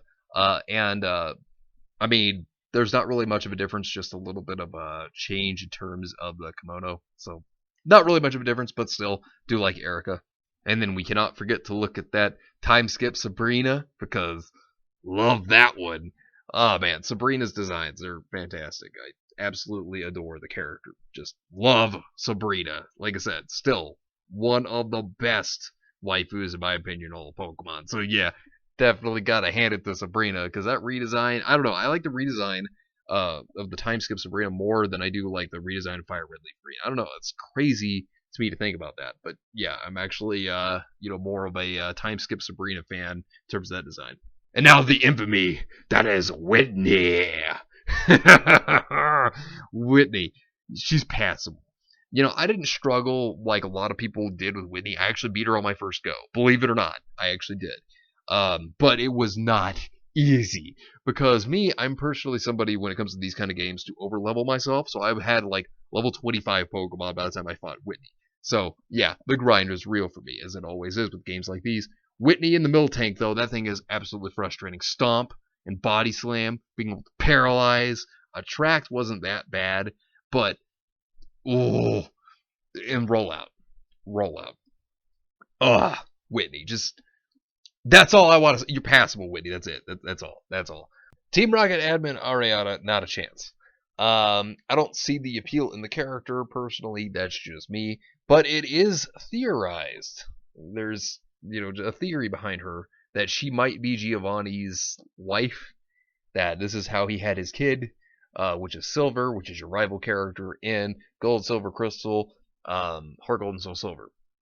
Interesting to think about, but yeah. Next character is Lyra, and she's good enough to smash. I'd say she's right there on par with Chris. But, the thing is, like I said, I would have loved to see Chris come back. But hey, you know what? If she did, we wouldn't have Lyra. But at the same time, I do feel like Lyra kind of steals from the spotlight of Chris's character. That's the one thing that I think is a real shame. But Lyra does have a pretty cute design. And I do actually think that she was a cool character within the anime as well. She had a Chikorita and a Meryl, which she has a Meryl in the game. And she always was like, teasing Dawn if Ash was her boyfriend. I thought that was kind of funny. They did kind of add that to her. A pretty funny little thing they did in Generation 4 anime. Did like that. Now, of course, we'll put the Team Rocket Grunt, the other one from Heart Gold and Soul Silver in here. Basically really kind of just the same area because they're just gonna really kind of look similar to one another. The grunts always do. So yeah, but yeah, Team Rocket Grunt not bad. Pretty much the same as the other one, just different hair and everything. But then Agatha, the Let's Go one just goes there, not a chance. And then of course we have Erica, the Let's Go one. Even though I don't like the Let's Go designs at all, really, I'm not particularly a fan of them. That is just me. Basically, they're the same character, though. No different. Just redesigned yet again for Let's Go. But yeah, you get the point. And then we have, well, Green, I guess you could say. She's kind of a little different from the Leaf or Green or Blue, whatever you want to call her, that you know her as. I do think it's funny that she tries to throw Pokeballs at you trying to catch you so she can get Mewtwo. I thought that was kind of hilarious. Even though I don't play Pokemon Let's Go. I don't even own Pokemon Let's Go because I don't care for that. Not a fan. But I did see the spoilers for that, and I thought that was kind of funny though. Like that would be like the only part that I really think that was really cool about that game because I did not really care about that game. To be perfectly honest with you, that's just me though. But yeah, Green, cool character. I do like her. The next character is Elaine from Pokemon Let's Go. Yet again, don't care. Don't care for her design. That's just me, but yeah, didn't care much for Elaine. And then we'll go ahead and put the alternate Lorelei design up there because Lorelei may not be a fan of the Let's Go designs, but it's still Lorelei. Fire Red Leaf Green Lorelei, still best Lorelei. And then Mina. Now, the thing about Mina is while she is a trial captain from Generation 7, Sun and Moon, Ultra Sun, Ultra Moon, I felt like her character was just kind of bland. There really wasn't much to her, so she's not really a chance there. I did like that she was an artist and everything. Not really a chance, though. And then the additional Sabrina variation, her other art, we'll go ahead and post that up there as well, because it's still Sabrina. Least favorite version of the design, but still Sabrina nonetheless. Now, the next one is Courtney, the admin from Team Agma. Now, this is the redesigned Courtney. from Omega Ruby and Alpha Sapphire. Um, I did kind of find it funny that they tried to make her act like a robot.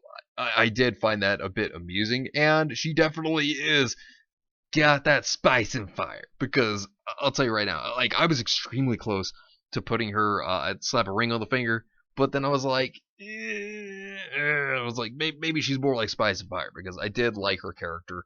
And when they were doing those little like episodic things that they were doing before Generation 7 when they did the Omega Ruby Alpha Sapphire one, she apparently could see the future that Team Magma was going to get destroyed by Primal Groudon. I thought that was interesting because she couldn't do that in the games. I thought that was kind of a cool little perk to her. Okay, alright. Now we got Flannery. And I'm going to tell you right now, like I said, Generation 3. Not particularly big on those games. You know, not particularly big on Generation 3 itself. But one of the positives is definitely Flannery. She is somebody you slap a ring on that finger. I loved how she tried to, be intimidating when it was just like, a few days on the job as being the new gym leader. I thought that was great. She was pretty cool, and I did actually like the expressions they gave her in Omega Ruby and Alpha Sapphire. Like, she just is like shouting. I thought that was funny. And she talks about how nervous she was being the new gym leader, but I found that kind of adorable, really. Also got to put that original design Sabrina in there. But yeah, Flannery, definitely. Yes, I've always liked Flannery. And Sabrina, by the way, I actually have the Pokemon card with her original design on it, so the holographic one. Still have that. Pretty cool, actually. In its first edition. And then the original design for Flannery still cool too. So, goes up there just to say, hey, look, same character. But so now then there is the Elite Four member Glacia from Hoenn. I mean, it's kind of the one big problem they have with her character in the games, which is not much of a personality, so she kind of goes under not a chance. Like, there's not enough to her, and I don't really care for her design. Never particularly been a fan of it. So, she's just kind of meh. You know what I mean? So, like, to me, it's just not really a chance, as I just don't really care about Glacia. So, yeah, that is a no-go. But, yeah, Lycia from Pokemon Omega Ruby Alpha Sapphire. Yeah, she is actually good enough to smash. She is, basically a contest star. And so she is a Pokemon coordinator from Sootopolis City, and is the niece of Wallace. So there was a connection to her and Wallace is the one who introduced her into, competing in contests. So, I thought that was pretty cool. There was a little bit to her, and she scouts your trainer, says you're the 100th trainer scouted out. I thought that was actually pretty good that they actually did that with a character for a change. It kind of made you want to go to the Pokemon contest. So, yeah, she's pretty cool. Now, the next one I'm going to go with is Shelly, because here she is. She is that admin from Team Aqua. Now, I gotta say, she's got the spice of the fire. I actually did like her character. And the reason why is because she kind of seemed a bit flirtatious. But same time, I like the redesign for her character more than the original design. The original design was not bad, but the redesign adds more spice to the character. If you know what I mean. But yeah, Shelly, definitely a cool one. Like I said, they made Courtney and Shelly have more personality than they did back in the original games. So glad to see that they did that for them. And definitely made them more appealing, in my opinion, if you know what I mean. But yeah, so moving on to the next character, which would be Liza, the 7th gym leader, alongside her brother, in Generation 3. Yeah, pretty easy for me to say, nope, not a chance. Just not a chance at all. I'm just not into it. Just saying, yeah, it's not for me. Now then we'll go on to the next one, the Elite Four, Phoebe. Yeah, Phoebe, I didn't really care for her, personal opinion. My reason why is because there just wasn't much to her character in the Elite Four. A lot of problems with a lot of Elite Four members is that they don't really flesh them out much as characters. Like, they just don't. And then you just have to go by either like alternative forms of entertainment like the manga or the anime, which the anime didn't even work on Phoebe at all either, so you had to go by the manga, which wasn't bad. I'm not saying it's a bad thing, I'm just saying, So yeah, no, not Phoebe. Roxanne, definitely gonna go with she's got the spice and the fire because I thought that for one, her being a teacher was interesting. Her wanting to actually teach children about Pokemon, pretty interesting idea for a gym leader to do, and I could actually see a gym leader doing that. And I did like some of her interactions in Omega Ruby and Alpha Sapphire, like where you could actually find her trying to dig for fossils, and then she's actually not able to dig for fossils, and she gets upset about it, and then just starts crying and goes back home. I thought that was kind of funny. Pretty cute scene for Roxanne. So I liked it. I liked it. So yeah, Roxanne is a definite spice of fire because like I think she's a pretty cool character. Great design too. Now, we have the Team Aqua and Team Magma grunts. Well, here's what I'll say about them, the redesigns. I find them to be alright. They're not bad. Um, when it comes to the teams, though, themselves, didn't care for the teams because I thought their ideology was kind of stupid. Because it's like, oh yeah, I'm going to flood the world, or oh yeah, I'm going to burn the world. Like, like a drought, basically. And it's like, oh, this is like the worst idea. You're basically going to either kill people by drought or kill people by drowning. Which one would you rather go by? You know what I mean? It's just really terrible. Like, but I will say I do think that the Team Magma Grunt does look more appealing to me than the Team Aqua Grunt. Personal opinion. But still, I think the ideology of both teams was just kind of lame. And then we have Winona, the sixth gym leader of Generation 3. Yeah, no, I actually thought she was pretty cool. I like her design. She definitely has the spice of the fire. She is a good character. I do like her a lot. And one fun fact in the Generation 3 games, you can actually skip her, and she could actually be your 7th or 8th gym badge. You wouldn't be able to fly anywhere because you have to have her badge to fly, but you can actually skip her up and make her your 8th gym in those games. I thought that was pretty interesting. Never would have guessed that was a thing, but you can actually do that. Thought that was pretty cool. Next is Zinnia, the Draconid herself. Oh, B. Do I have to say right now, when it comes to Zinnia, yeah, no, Zinnia definitely has the spice of fire that I am looking for. Her theme is fire. You want to talk about a beautiful theme for a character? Yes, I love it. Zinnia going around, she was stealing all of the Mega Bracelets, like the keystones, from them, so that she could summon Rayquaza. I thought that was actually a unique way to actually get a legendary Pokemon for a change. It's like, oh yes, it's like we're gonna take all these keystones that I'm gonna summon Rayquaza so I can catch it myself, and I'm like, oh, okay. So I thought that was pretty cool, and then having a legend of how the Draconids were connected to Rayquaza, which was interesting. They did that. Interesting indeed. Now the next one is the Cool Trainers from Generation 3. Just a typical NPC class that you actually could just go up against. Had typically some stronger Pokemon.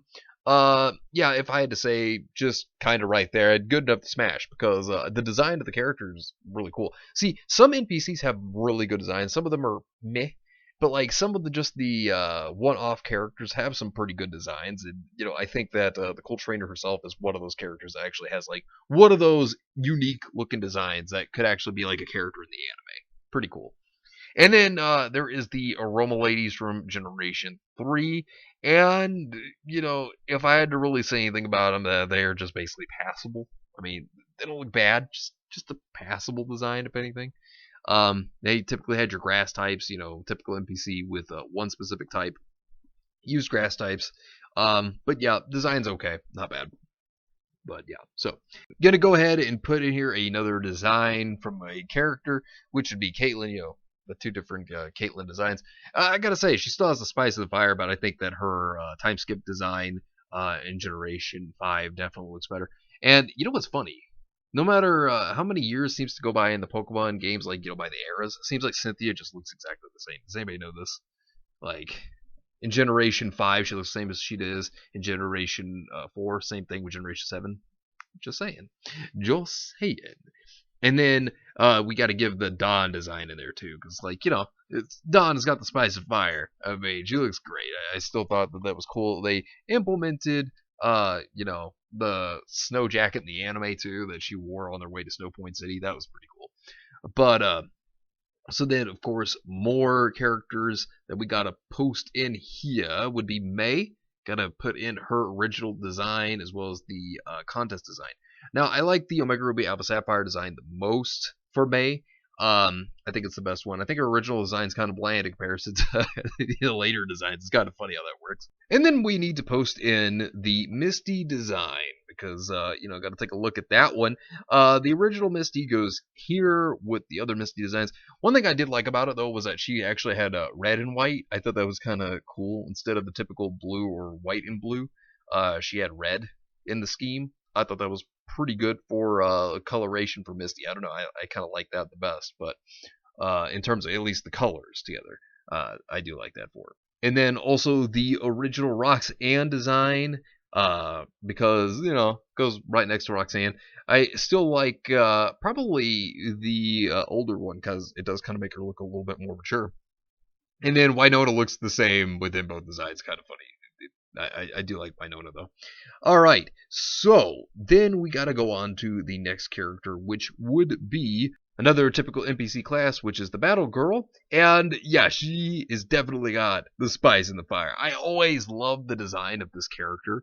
It's kind of funny because like I kind of look at the Battle Girl from Generation 3 and I just think, she could have actually been a character. And funny thing is that in the anime there was a Battle Girl design that was a character. And she actually had a thing for Brawly, the gym leader of the second gym in Generation 3. I thought that was kind of funny. It was interesting. But yeah, pretty cool. Okay, so the next one to look at would be the Beauty from Generation 3. And my opinion really is that she was kind of the lesser, better looking beauties that they've had in other games. I mean, she looked okay.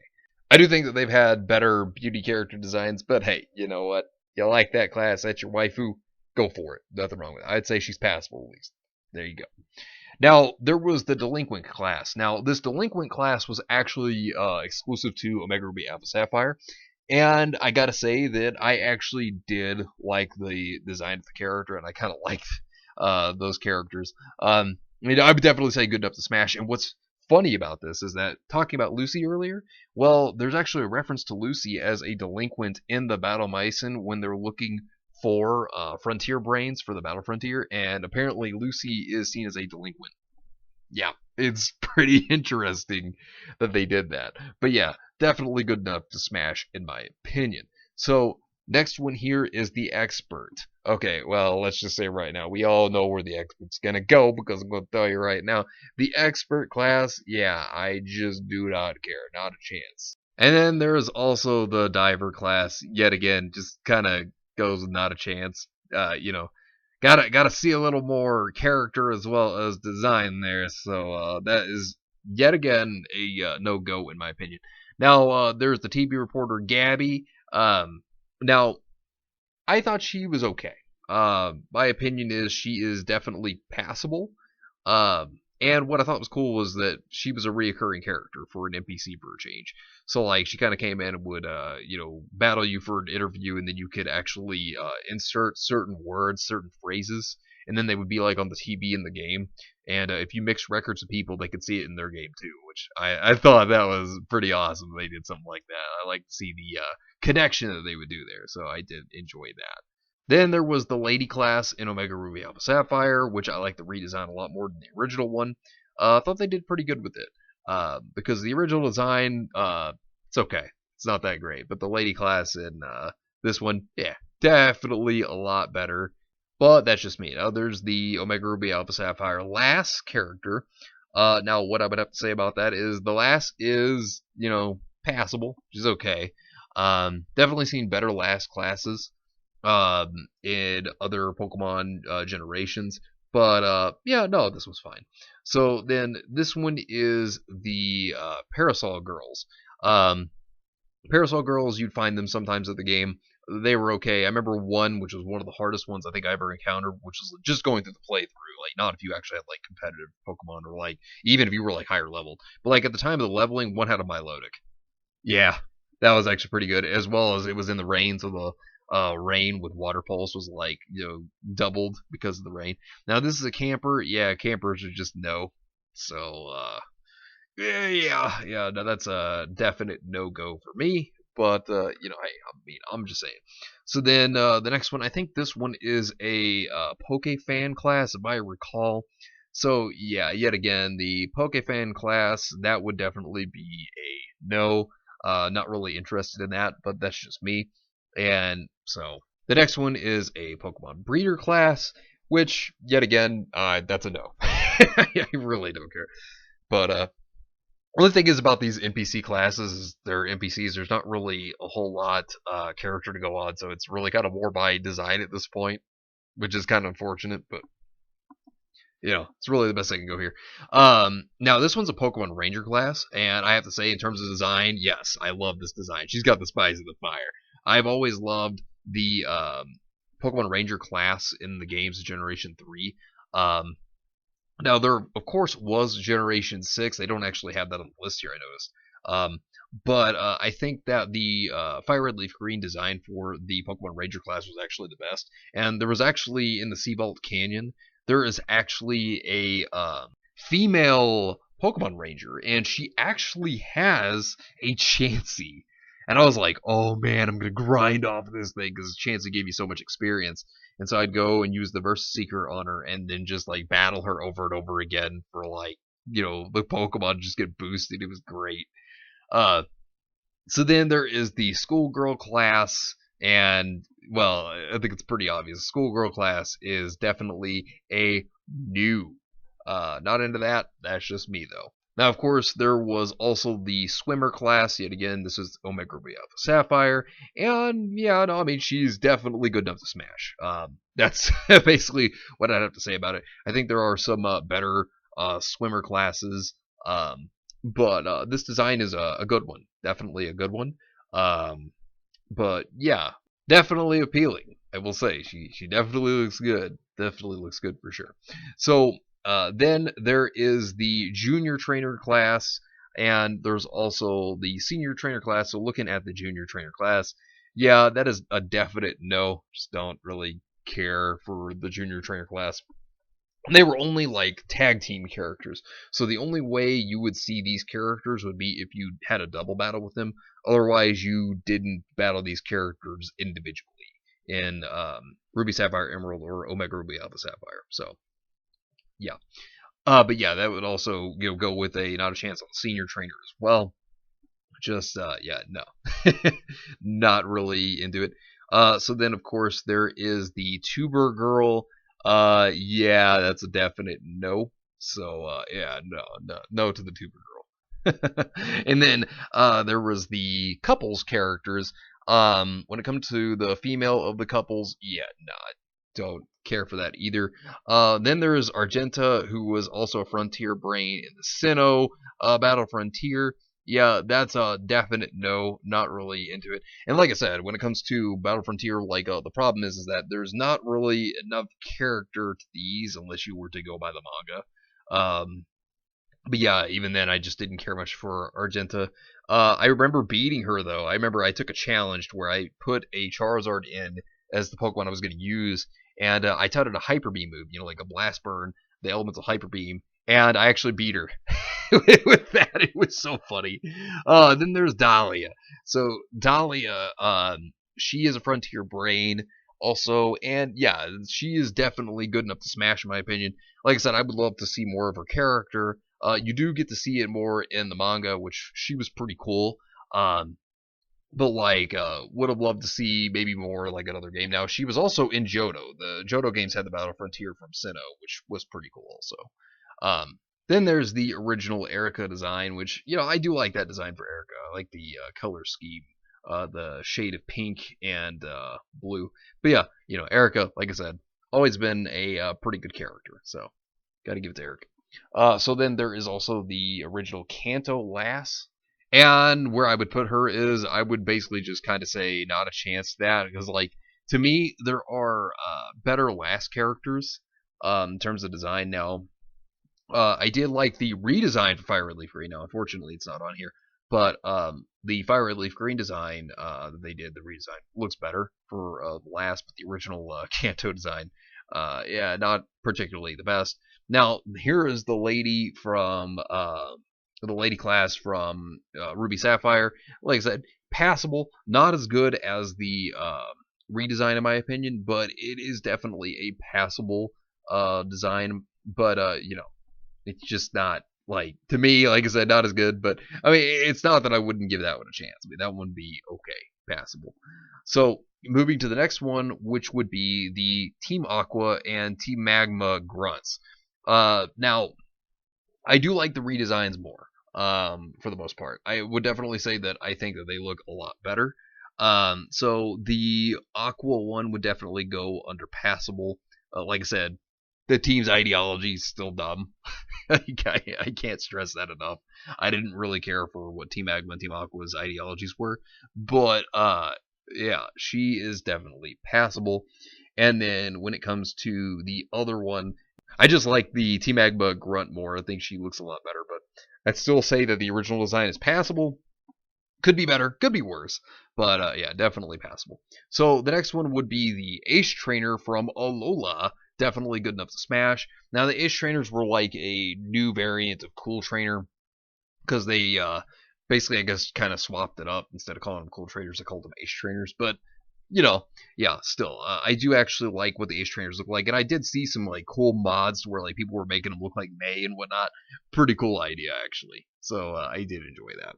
And then the Hula Girls, like oh man, the Hula Girls from the Generation 7 games, definitely good enough to smash.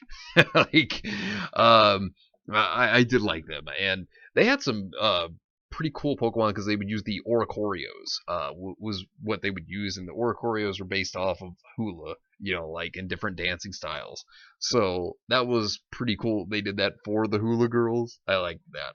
So then there was the Vacationers from Alola, and the Vacationers to me, yeah, they, in my opinion, had the spice and fire because I, I always liked the way that they looked. I think that they had like some of the best designs in the game for some NPC characters. So yeah, definitely great design, good waifu choice in my opinion. Then there was the swimmers. Now, if I recall, I think these swimmers were from X and Y. I think this was the additional swimmer class, which passable, not bad. But I think the other swimmer class in X and Y was better than that one, but that one is still not bad. So if I had to say, definitely got to go with passable here. And then the next character here, which is another NPC, which is a veteran character. Veterans were very powerful. They would have very powerful Pokemon, like higher tier Pokemon, which was pretty cool. But I didn't really find appeal in the character, really. So, not a chance. Like, just, not my forte. But, they were still powerful characters. Like, if you saw a veteran, you didn't underestimate them. But still, I mean, by the time you got the Sun and Moon Ultra and Ultra Moon, though, the games were really dubbed down to being very easily able to be beaten, which is the biggest shame about it. So then the next character is Ace Rolla, and I would say passable. I see her more like a friend character, though. But I found her quite adorable as a character, her personality for a ghost girl being very positive. Like I said, Ace Rolla is definitely a very adorable character. So, passable. But yeah, I do like Ace Rolla as a character. And then moving on to the next one, which would actually be the Aether Foundation worker, passable. Like, I definitely like their design. So yeah, so the female Aether Foundation employee workers, yeah, definitely definitely a passable design. Now the next one is Hapu, and just no, not interested in the slightest. Hapu was still decent in terms of a Kahuna, but not really a challenge though. Just like okay, like you're pretty decent in terms of power, but not a challenge. But yeah, next one is Kahali. Kahali is passable. My biggest problem with Kahali though is that she just comes so late in the game if you go with Sun and Moon.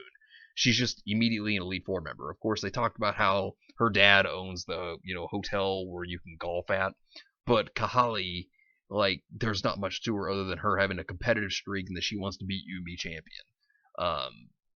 That's it. That's really all that's going for the character. That's kind of my biggest complaint, because they didn't really try to work her in more into the story or something. I just thought that was a big problem. Now the next one is Lana, passable. Like I said, see her more as a friend, but I thought that with the anime just made her very adorable. And she had great development. Like, you want to talk about a character that was written pretty decently.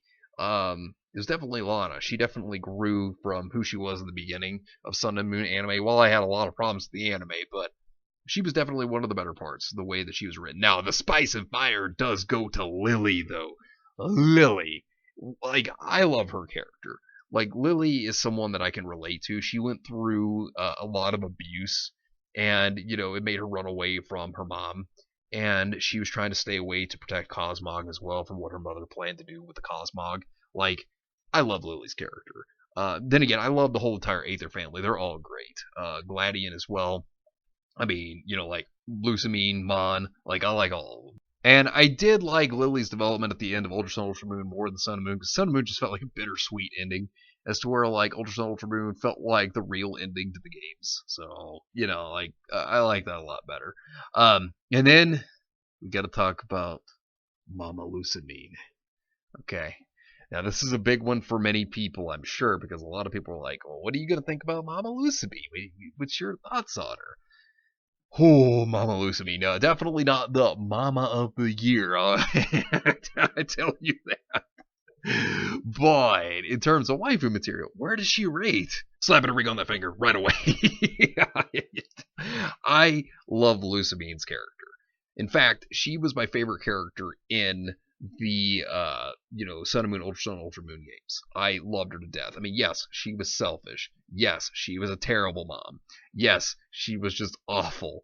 But I loved her character. I don't know, like, she had some of the best dialogue, like, and I did like her interactions with Lily and Sun and Moon about, like, how she's like, oh, well, if you're not beautiful, you don't deserve a place in my life. And it's like, that's horrible.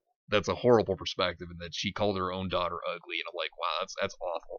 And then, of course, in the end, she develops to think that her daughter is beautiful, and tell her that, and I'm like, well, that's nice, and like Ultra Sun, Ultra Moon, like, I liked how she actually tried to be the savior of the region, tried to take down Necrozma, but she was, like, really corrupt about how she did it, and failed, but I still love her. Like, Lusamine, to me, second favorite character in all of Pokemon. I love Lusamine, I really do.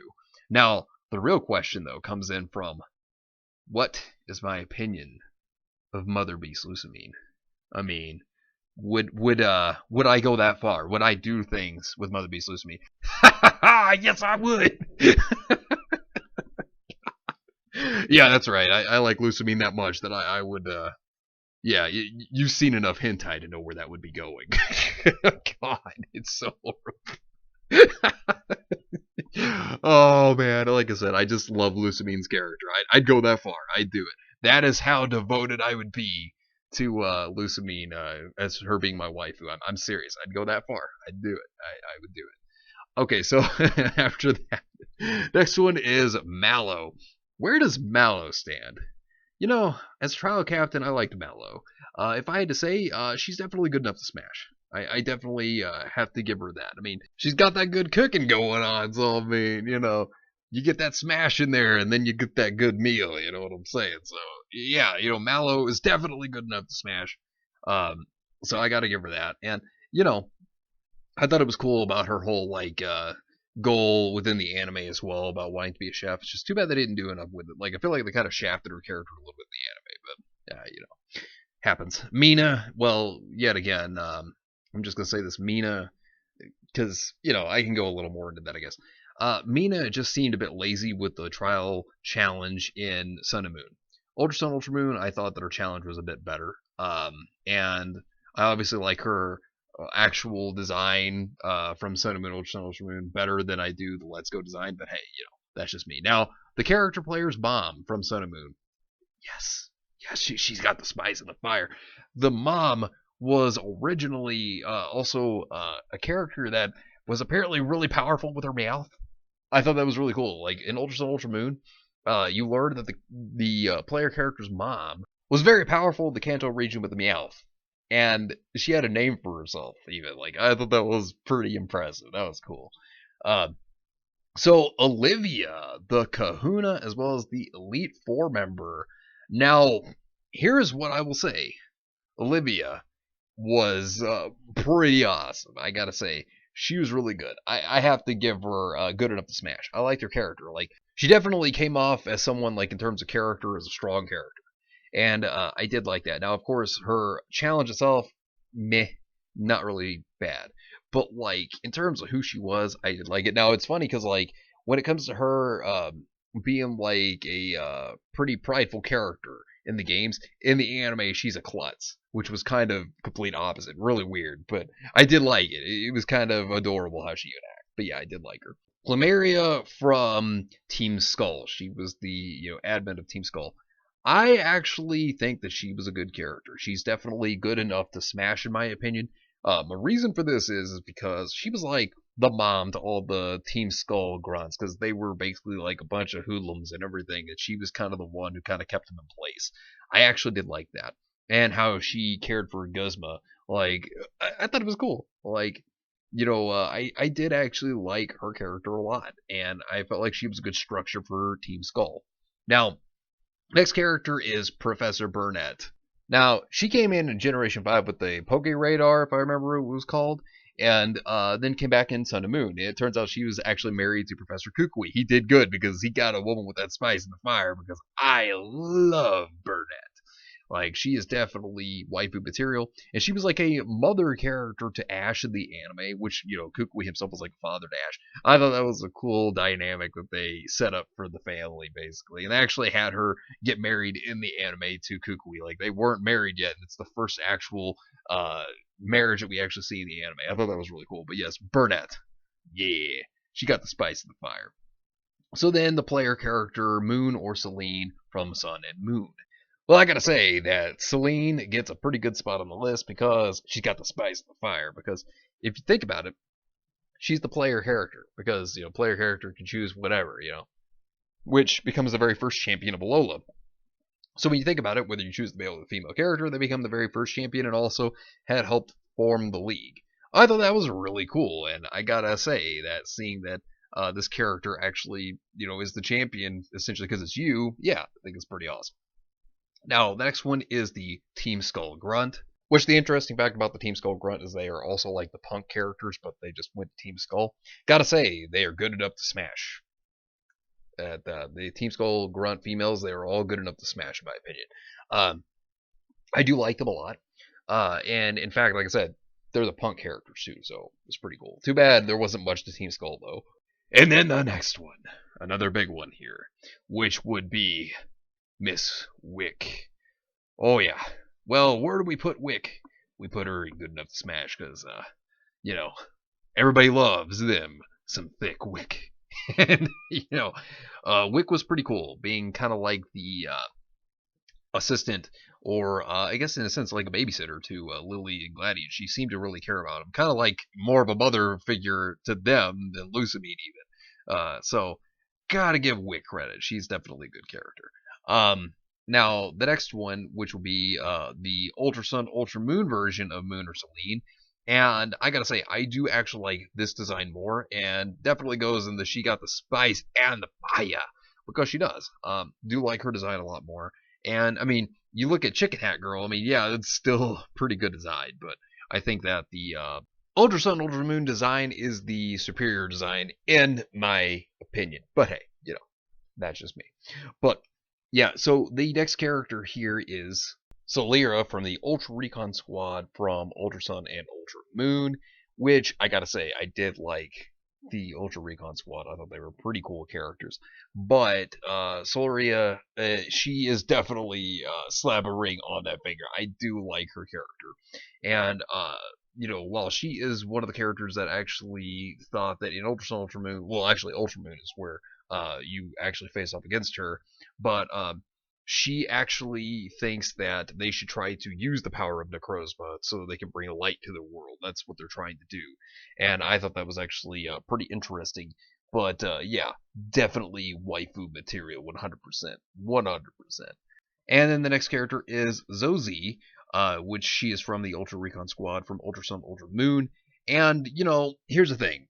You know, not a chance. But I do think that she was a bundle of joy in terms of a character, though. Like, she was like the positivity. Because when you look at her and then Dulce, Dulce was kind of more like serious, and then you had Zozie, who was actually very positive, bright, and shimmering. So I did actually like Zozie as a character. I thought she was a lot of fun. Now we have Lily again. Whenever she, changes up her, look, and I have to say, Lily, great. I actually like this design more than the original Lily design, but still, either way, Lily is great as a character all around, in my opinion. And like I said, seeing her development, becoming a Pokemon trainer, was actually really cool because Ultra Sun, Ultra Moon, you do get to see her actually become a Pokemon trainer, which I thought was really cool. I did like that. And you get to battle alongside her as well. And she also became Professor Kukui's assistant, so I thought that was great. So the next character is Astrid, or the Ace Trainer from Generation 6, X and Y. Now, the reason why her name is Astrid is because the anime, she was actually a character with a Mega Absol, which was pretty cool. Now, if I had to say, she definitely has that spice and fire. Now, I think that she is my favorite design for the Ace Trainer class. Definitely did like that, but sadly, we didn't really get to see much of her out of the anime, really. There just wasn't a lot there, sadly. But in terms of design, definitely cool. Pretty cool to see that in the anime she had a Mega Pokemon, which was Mega Absol. Not a bad Pokemon. I mean, not fantastic for a Mega, but not terrible either. I mean, it was a decent Mega, so that was really cool. So the next character is Alexa. She is the sister to the gym leader, Viola. So Alexa is actually decent. I mean, if I had to say anything, she would sit in the Smash class. But yeah, her being a reporter, I mean, it's pretty cool. You could never battle her though. It would have been cool if they had made her like the Gabby character all the way back in Ruby, Sapphire, and Emerald, where like she would kind of like, every once in a while be seen in the region, battle you and report, like stuff. Like that'd be kind of cool, but yeah. Too bad that never happened. Next is the Team Flare scientist, starting off with Aliana.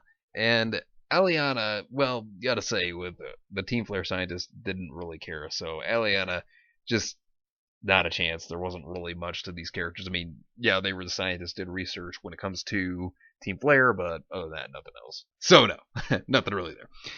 The next one would be like the artists or the painters.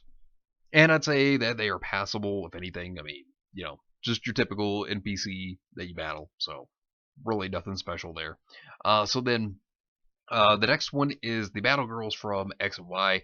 Now, these Battle Girls I didn't really care much for in comparison to the ones from Omega Ruby, Alpha Sapphire, Ruby and Sapphire and Emerald.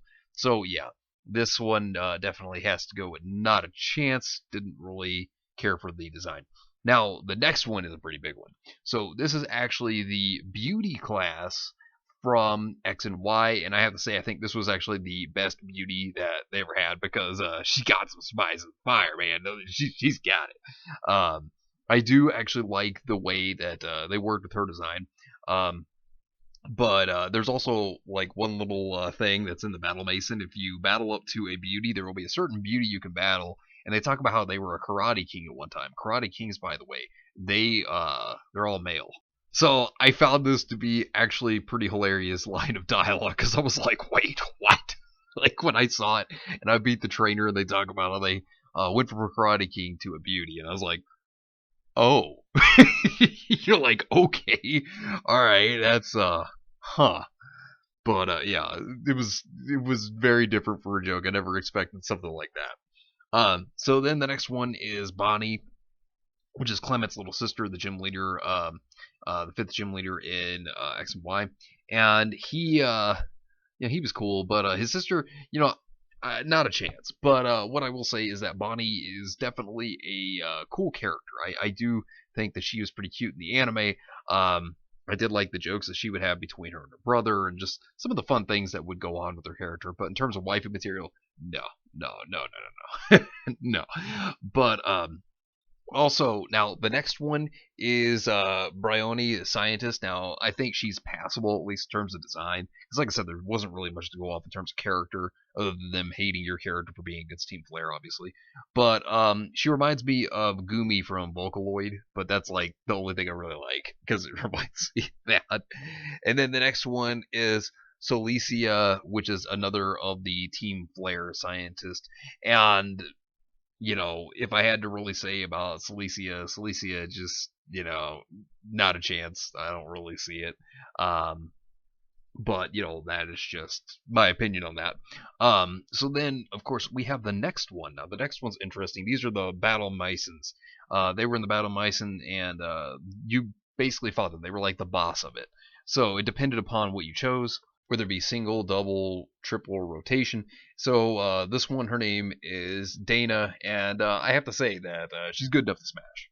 I mean, aside from that, though, there's really nothing to these characters either. Like I said, they were just bosses within the Battle Mice, and I mean, they had like their own little quirks. And like Dana was kind of more of the fiery one in terms of personality. But yeah, I kind of liked her a lot. But then, of course, you have Diantha next, the champion of the Kalos region. So my thoughts on Diantha are this: I would have to put her in the passable area because, like, yeah, she's an actress. But like as a champion, she was very weak. She was what I felt like you could just kind of brush over pretty easily. I mean, yeah, she had Mega Gardevoir, but even then, it wasn't really strong. Didn't feel like powerful, even though it was a Mega. But still. So Diantha, just passable to me. Then there's Drasna of the Elite Four in Kalos. Now, Drasna was interesting in the regards of this. Was that she talked about how in the like in her past, right? She was from a different region, which was one of time and space with the mythology. So I thought it was cool that it's kind of like saying that she's actually from the Kalos region. I did actually kind of like her a little bit. I thought she was pretty interesting indeed. So now the next one is Emma or Essentia.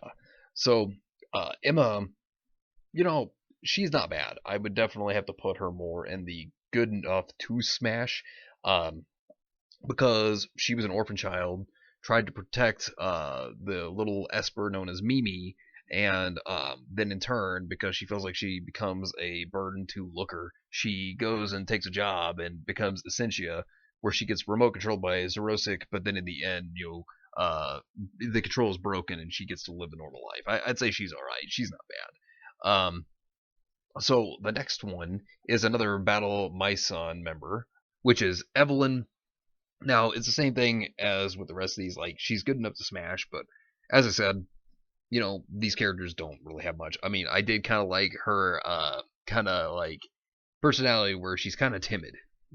Like as opposed to Dana, who's kind of fiery and passionate. She's kind of timid and more like, doesn't really have any confidence much. I mean, I thought it was kind of interesting, but like I said, not much to these characters really. So the next one is the Fairy Tale Girl, which they specialize in fairy types, and yeah, just no, not really. I mean, like I said, typical NPC character, but yeah, just don't really find any interest in them. The next one is the Pharisode Girls. Now, the Pharisode Girls are great. This one right here, I do like. She definitely is spicy and full of fire because I do like the black-haired one and I like the blonde-haired one a lot. Like they're great. The designs of these characters are excellent, and what I liked was how they were actually the trainers for the sixth gym, which was Valerie, and the way that the gym was set up was fantastic. I mean, I really loved it. But yeah, the next one would be this Pharisode girl, which, if I had to say where this Pharisode girl would go, I would definitely have to say that she is good enough to smash. Definitely good enough to smash. So, yeah, like I said, excellent design on these characters, I will say. Then, of course, there is the other Pharisode girl, which this one also goes within the Smash category. So, yeah, definitely have to say that she is within a very good category. And then there is the last one, which the last one is definitely in the she's got the spice and fire, because boy oh boy, I will tell you, she is fire. And then the next one is the Hex Maniac. Now, the Hex Maniac came in Generation 3 originally, then they redesigned the Hex Maniac in Generation 6. I gotta say, I do like the Hex Maniac. She's got the spice and the fire. That redesign is beautiful. And, I feel like this redesign is a lot better for the Hex Maniac because, like, you gotta look at her and it's like, oh, she looks sweet and innocent. And then you, like, look at her face and it's like, oh, shit! Like, you don't want to mess with her. Like, I do love it. Like, it's a great design. But yeah, definitely spice and fire. Next one is the gym leader from X and Y, Karina, and the anime did Karina really well. That and the games. I mean, I did like how she was like the Mega Evolution master in the games, and then in the anime, she was still trying to get her Lucario to Mega Evolve. Thought that was great. She's definitely got the spice and fire. I thought that she was a fun character to watch on screen. And, having Lucario versus Lucario, to be Mega Lucario versus Mega Lucario in the games, was really cool. Thought it was a lot of fun. And if you weren't careful, if you had a bad nature or something that would like hinder speed, then her Lucario would be faster than yours, and she could actually beat you because adaptability, Lucario is nuts. And fighting on Steel, yeah, fighting's good against Steel. So you could actually lose to Karina if the nature of your Lucario was not a good one. It was pretty crazy. And so the next one is the lady class in X and Y, I believe is what they called her. Now, I thought that this lady class was passable. Not bad. Probably my favorite one is still the one though from Omega Ruby Alpha Sapphire. That redesign I think was the best one, but the X and Y one does look really good. Still think it looks better than the original Ruby and Sapphire one though, even though it's still passable. But if you had to tell me to rate them, yeah, I'd definitely put one over the other. Now here's the X and Y last class. And if I had to say that I do actually like this one. In fact, I think this is one of the better last classes they've come up with in years. So yeah, she's definitely good enough to smash, in my opinion. Not my favorite overall of the last classes that they've ever come up with, though, but definitely a higher tier. The one that I really do like the most, they actually don't have on this list, which is actually the last from Sword and Shield. That one's my overall favorite. But yeah, so the next one is actually another of the scientists, which would be Mabel. Now, Mabel, yet again, not a chance, but I think in comparison to the other two, Eliana and Celosia, I think she's the better one, although Bryony is still my favorite one of the Team Flare scientist. Now, the next one is the Madam character from X and Y, and yeah, no, just not my cup of tea. I'm not into it. But, that's just me. So not a chance. And then the next one is the maid, which I would say is passable. I don't really mind the maid at all. Maid class was actually pretty decent within X and Y. So yeah, the maid class, yeah, not really bad. Now the next one is Malva, the Elite Four of Kalos. Oh boy. So Malva, let's get into this one. Oh yeah, she is getting a ring on the finger because I do love me some Malva.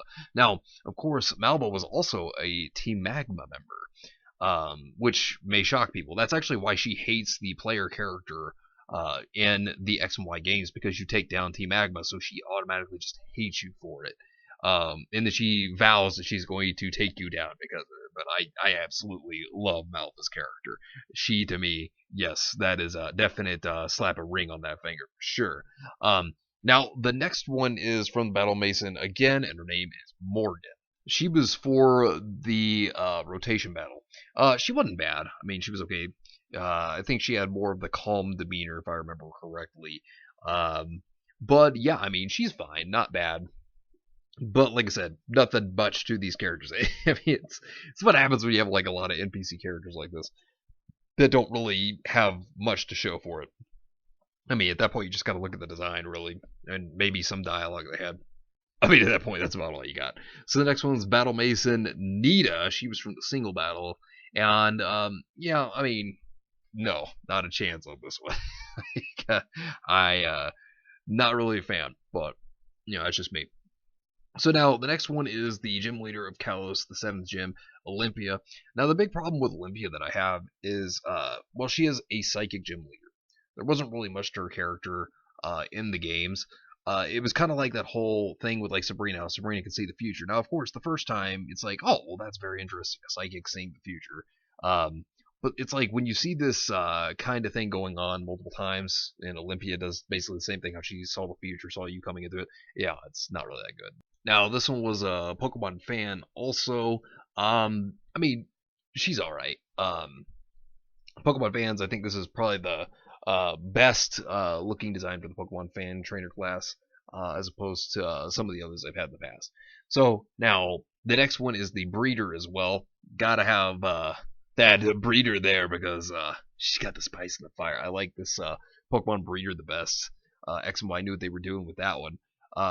So yeah, so I have to say that yeah, they definitely did a really good job with this Pokemon breeder. So yeah, definitely up there for that Pokemon breeder. Definitely like that design a lot. So then the next one to take a look at here, which would be the school kid. Okay, so yeah, not a chance.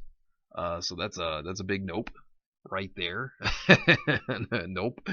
Um, then the next one is the Rising Star class. Rising Star class was actually kind of a weird one. Now, I will say that the Rising Star is definitely passable.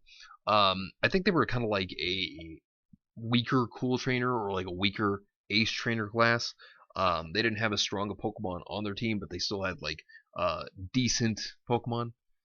So yeah, I thought that was kind of um, interesting, but yeah, definitely passable. Um, so the next one is the Skater class.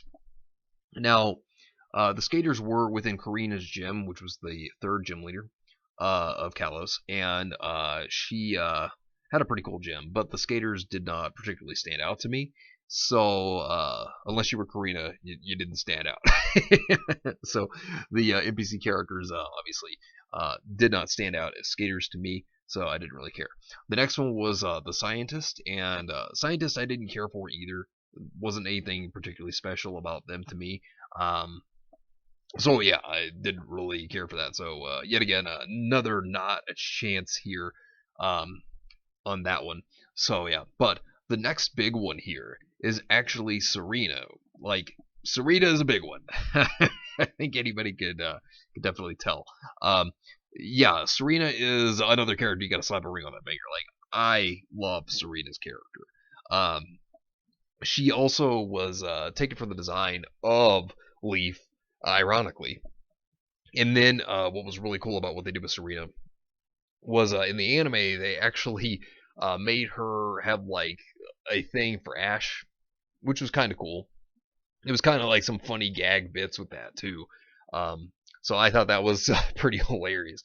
But as a trainer, I did like her, especially the design that they gave her. I thought looked great. So yeah, Serena overall character design fantastic, absolutely fantastic. Slap a ring on the finger, 100%. Um, then the next one was Shauna, one of your friendly rivals within the game. One thing I have a big issue with is always having friendly rivals. Don't like it at all. I would have to say that she's good enough to smash. She seemed like a pretty good rival to Serena within the anime as well. But yeah, Shauna was actually a very kind-hearted character as well. So I'll give her that. She does get that. So next character are the flying trainers. So these were specific to X and Y because this is the only time they had like flying battles in the game. And this was the female variant of the trainer class. I mean, they were okay. Like I said, just another NPC character. There wasn't really anything special to them. Although it was funny because in the manga, Serena's character wanted to actually be a flying trainer, which was bizarre, especially considering that she had a Frogadier. So I don't know how she was going to fly with a Frogadier, but hey, whatever, right? Uh, so the next one is the X and Y swimmer class. This is the other one that I was talking about earlier. Now this swimmer class, I actually did like the design for this one. So yeah, definitely one of my favorites. Good enough to smash for sure. But you know, my favorite is still the one from Sun and Moon, Ultra Sun, Ultra Moon. They had a really good swimmer class from that one. A female variant that was, in my opinion, the best one that they've ever come up with. But yeah, definitely a good class, for sure. You know what I mean? Oh, but yeah. So moving on to the next one. Now, this is a tourist character from the X and Y game. So they had actually introduced the tourist, and so there was two different variants. Which the second tourist is right after this one. So this tourist, yeah, not a chance. Don't care for it. But that's just me. Not a fan of it. Now, as for the other tourist, yeah, passable. I will definitely say that she's passable. Now, I still think the vacationers from Sun and Moon, Ultra Moon still look way better. But the tourist class, this one was not bad in X and Y. Now, the next class to look at is the twins. I think it was. I think these were the twin class from Omega Ruby Alpha Sapphire. Yeah, no, that's just an immediate no, right there. Not interested in that. But now there is the sixth gym leader, Valerie, and she was a fairy type user, which I have to say, she's got the spice of fire. I love her gym setup because her gym setup is like a dollhouse, and the Pharisode girls are all in rooms, and it's like Sabrina's gym, but instead it's like a layer of a dollhouse. It's kind of cool, actually. The way that it looks, I thought it was just a unique way to actually have a gym. Probably one of my favorite gym setups because it actually looks cool for a change. And it like I liked it. I thought it was a really really cool gym challenge in my opinion to get the gym leader. Now the next one is the veteran trainer, and this is the X and Y veteran trainer. So when it comes to the veteran trainer, just like the one from Sun and Moon, with this veteran trainer, I just don't find any form of interest, so not a chance. That's definitely a big pass there for me. Now, when it comes to Viola, the first gym leader of the Kalos region, I do actually like her a lot. Gotta say, she's got the spice of the fire. I really do like her character. Did like that she was also a photographer. And her gym was kind of cool for a bug type gym, where it was like webbing and you had to like go on the web and get all the way over to where she's at. I did like that they did that. That was a pretty cool design. Like I think that Kalos had some pretty cool gym designs. So I mean it was pretty good. So down to the last one, and the last one is the waitress trainer type that was brought in to X and Y. And these types, they were actually within like the cafes there, and I gotta say, passable. Not bad for a trainer type. So yeah, definitely not a bad one at all. They didn't really have the strongest Pokemon per se, but they were still pretty good. So yeah, the waitress type, yeah, they're not bad. They're not a bad class at all. So overall, here is everything right here. When you look at it, this is the whole not a chance. These characters just don't have a shot. Like 0% chance, right there. So not a shot at all. But hey, if you like them, more power to you. Here are the ones that are passable again for those of you who would like to see that again. Just want to show everybody like the whole list all over again so everybody can take a look here. These characters, they'd be all right. They could be like friend level, maybe a little above it if they hit the criteria, but you get what I mean. Now, when it comes to good enough to smash, yeah, these characters are definitely to me good enough to smash. And takes a lot to get there already. But yeah, so that's where they hit, and then of course the next one, which is a big one. This means that you're doing really good. Like you are high tier waifu right here. This is a good one, right here. This is where all of some of the best waifus actually go within this tier.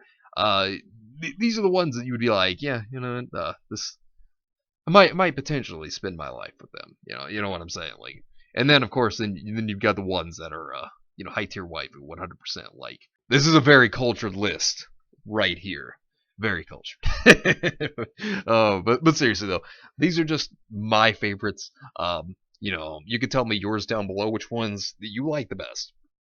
Because everybody has their own opinions. Everybody has ones that they like, ones that they don't like. Some of them that I like, you probably don't like. But yeah, I thought I'd share this, and yeah, a really good one. Great question, by the way. Captain Boomerang asks favorite anime military force. I've always personally liked Zeon from Gundam. Zeon from Gundam has always been one of my all-time favorite anime military forces. Then again, Char is you want to talk about a real badass. That would definitely be Char. So, yeah, Zeon's always been my favorite. But that is just me. So, Metalord395 asks, what are your thoughts on Bloom Into You? I've never seen Bloom Into You, so I couldn't give you an opinion. Pula Magi Madoka Magica. Yeah, Madoka Magica is really good. I do recommend it if you're going to get into Magic Girl anime. James95 asks, just want to ask which Team Ruby you like the most, or any girl from Ruby who is not Neo, because we all know you like her. Yes, I do. I don't like Neo. See, I love Neo. There's a difference. But if it comes to any girls, definitely Cinder. I know Cinder is trash in terms of writing. I'm not going to deny it. But at the same time, I always liked who she once was. Like, modern Cinder, I don't care for. But when she was mysterious and actually was smart by using the power that Beacon had against them, I thought that was great. Using the Atlas military's power against them as well, that was fantastic. That was the Cinder we've always known. This new Cinder's trash. I've always liked Raven. Her writing is garbage as well. I mean, I don't think anyone can deny that. But Raven's design was great. If there's anything that I would like to know, I would have loved to know what Monty's Raven was going to be. God, that would have been great, because he had plans for Raven and what he was going to do. I would have loved to see what he had planned for Raven, honestly. That would have been fantastic to see what his plans were. I mean, hey, even if it wasn't like the best written thing ever, I mean, I still think it probably would have been something. Winter, Winter, I cannot stress enough that I do enjoy her character a lot. I think that Winter is great. In fact, in my opinion, she is the best Schnee. She's the best girl out of all the Schnees. Like, change my mind. Change my mind. Because we can definitely tell who the worst one is. Weiss! Anyways. But, yeah. Winter, definitely enjoy Winter. Velvet, because she's the best bunny girl. I mean, definitely the best bunny girl on Ruby. Only one that we've ever seen, but still, she's the best one. To me, she's one of the best, fondest characters, period. And yeah, I always loved how Velvet, her semblance is nuts. Like, her semblance to be able to mimic other weapons that she's taken pictures of. Man, I mean, that's fantastic. I love it. I also like Coco. I don't like what the books have done to her, but I like Coco. I think that Coco is, or at least she was cool from what she was in like Volume 3. And actually kind of cool at the end of Volume 2 as well, when she just took her weapon, which was briefcase, just smacked that Grim in the face like the Beowulf. That was great. I did like that. And then the minigun just came out of the briefcase. Like, that was nuts. Did like Coco. And she seems to have a decent fashion sense. Then there's Glinda Goodwitch. Always liked Glinda. From the moment that she was in the series, I mean, being able to just use telekinesis to be able to take the shards, just throw them back at the enemy, Roman and Cinder. I mean, that was really cool. But yeah, she did obviously seem like a strict disciplinary character, but for good reason, because I mean, it's her job. But Glinda Goodwitch, definitely a cool character indeed. Too bad we didn't get enough of her. And then Nora. I did like old Nora. Like, modern Nora is terrible, but like the older Nora, who she used to be, like that happy, bubbly, hyperactive character. Yeah, I liked it. With her having some intellect, clearly, because, like, she knew that Pyrrha liked Jean, and then she told, Pyrrha to practice what she preached, despite Pyrrha telling Jean to go after the girl that he wanted, when Pyrrha could have done the same thing for Jean, could have gone after her. Like, Nora was a smart character back in the day, and now they treat her like she's an idiot. But yeah, those are definitely good ones. The others can fall in the Sarlacc pit for all I care.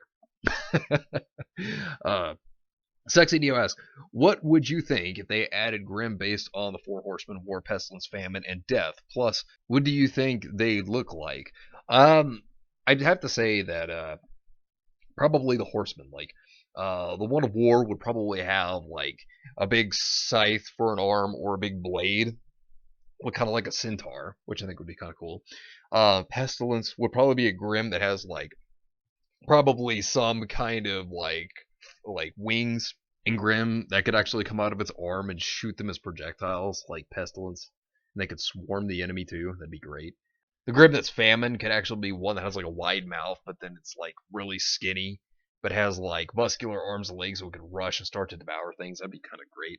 And then Death could actually kind of look like the Grim Reaper. That'd be kind of cool. I'd like that. That'd be great. Metalord395 asks, Battle Royale, who would win? Neo versus Lucina. I'd have to give that to Lucina, considering how badly Neo's been nerfed. Yeah, I'd have to say Lucina. I mean, if she's training, she can, break a dummy in half with her blade without a problem. Yeah, no, she would probably beat Neo. Lucina versus Pyra and Mithra. Well, Pyra and Mithra, if you go by Smash logic, they're the weakness to Lucina, so Pyra and Mithra. Neo versus Pyra and Mithra. Pyra and Mithra, no question. Neo versus Lucina versus Pyra and Mithra. Pyra and Mithra would win because they could go Punema, and then Punema could just beat them both. So really, yeah, Punema would be able to beat them. So, yeah. But, yeah, good question. Next question is by Johnny Q asking, do you think Salem would stand a chance against Lich King from Warcraft? Oh God, no. Like, look, if she can't even take on Hazel, who's an ordinary person who can just beat the crap out of her and literally punch her brains on the concrete, then there's no way that the Lich King would lose to Salem. No way at all. I mean, like, Salem, like I said, there's just no creativity behind her power. Lich King has, a plethora of abilities that he can use. Salem just has a beam of rainbow bright power shot at you. Like, you kidding me? Like, what's she gonna do a Lich King? Oh, look, I have immortality, Lich King. Not as if he can't just come over there and be like, well, I'll just make you useless. Of course he would. Salem sucks. Metalord395 asks, what are your thoughts on the redemptions in Fairy Tail? So redemptions in Fairy Tail, I mean, they're not bad. I mean, then again, it's kind of like redemptions for any series, really, because I mean, it just depends upon how they're written, really.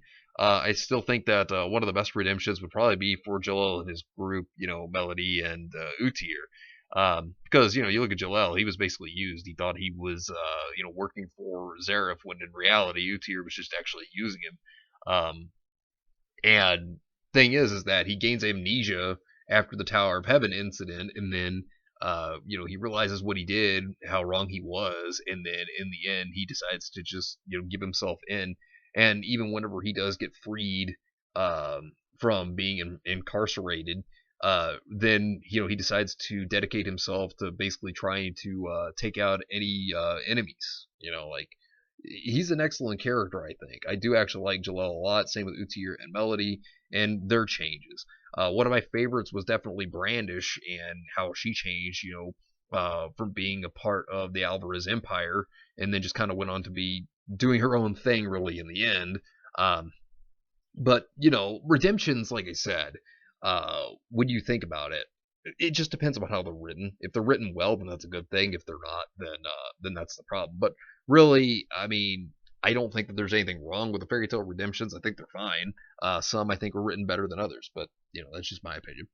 Anime AK116 asks, so something has been bugging me, and I'm wondering if you think the same. Given that Salem is unlikable, you take the Relic of Knowledge, make plans for interdimensional realm cage, slice Salem into separate body parts, put said body parts in said cages, and lock cages in an entirely different set of dimensional cages locked away, and only Ozma is the key. Why didn't Ozpin think of that when he couldn't kill Salem? It's that simple. Because he's an idiot.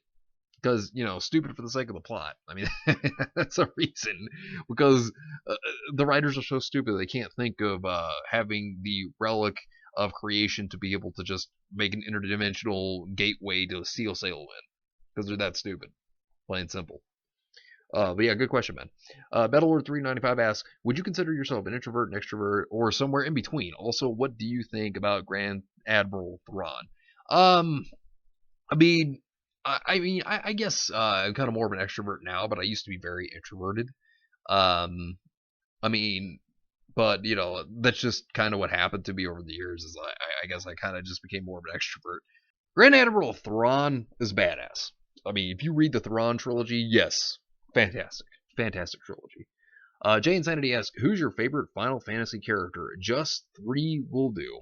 Oh, okay. So I'm gonna sound very generic with my choices, but you know what? These are my favorite characters.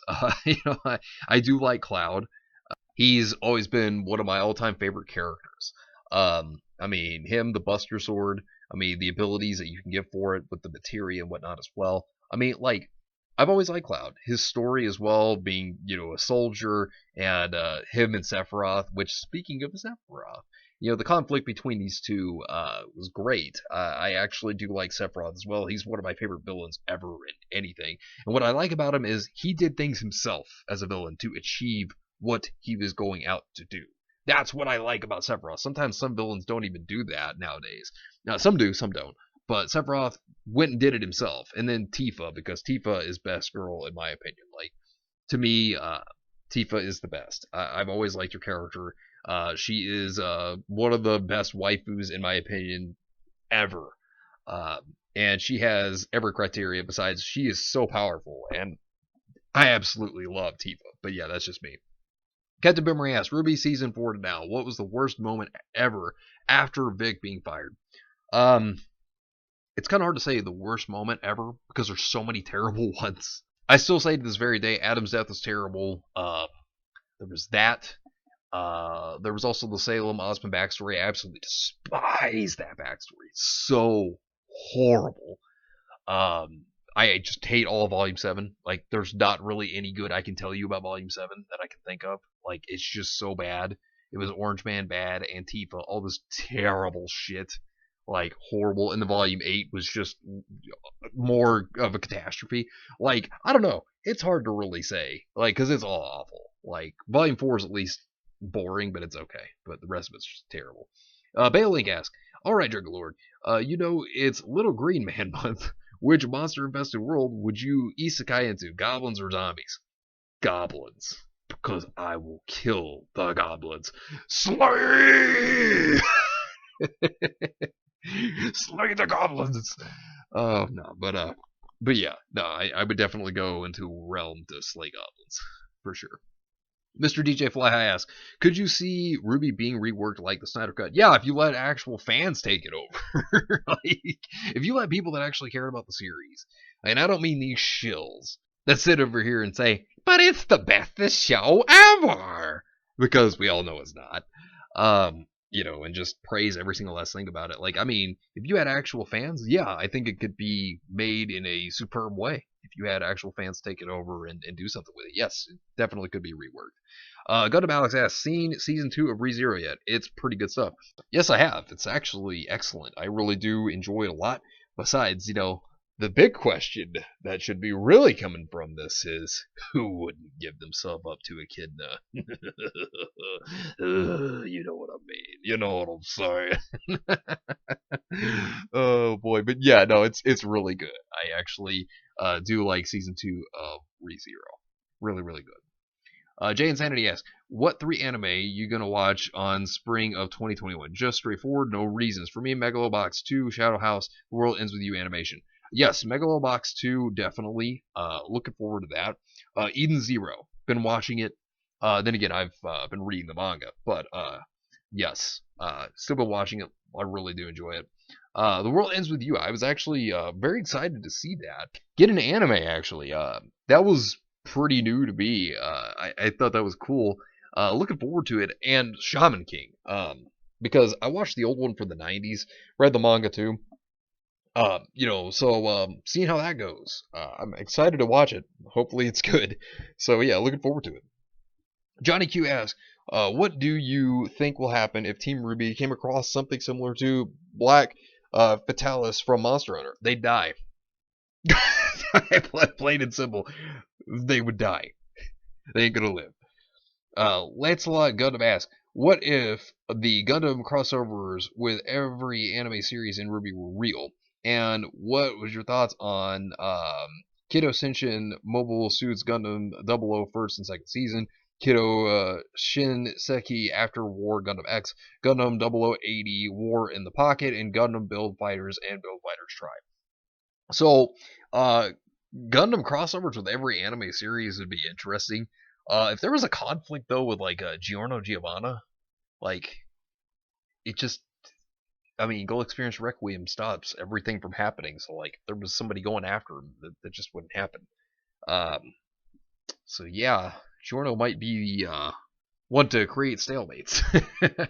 But Kendo Senshi Mobile Suits Gundam 00 first and second season, they were alright. They weren't bad. Kendo Shinseki After War Gundam X, I haven't watched it yet. Gundam 0080 War in the Pocket, I haven't seen that one yet either. And Gundam Build Fighters and Build Fighters Try, they are interesting. So I did start watching them recently. They're not bad. It's definitely kind of fun, like watching them actually have like the toys compete. Kind of cool, but yeah, not bad. Assault Shaker asks, "Hey Nick, here are some of my questions for my Q&A. First off, how would the Left 4 Dead and Left 4 Dead 2 survivors feel about all the teams from Ruby? They would think the Team Ruby sucks, and they would think the Juniper sucks. Oh man, that's what they would think. They would think that they're terrible. They would not like them. Do you think Gitama would parody JoJo's Bizarre Adventure? Wait, did they not? I'd have to go back and look. Gitama's been over for a bit. I'd have to go back and look. If so, what scene would you think they'll make a parody out of? I would like to see the Joseph Joestar moments, where it's like, and then the next thing you're going to say is, yeah, I'd like to see that. What is the exact opposite of stunning and brave? Uh, a Chad? How would Neptune feel about The Last of Us Part 2? She would hate it. Because, most people do. Most people hate it.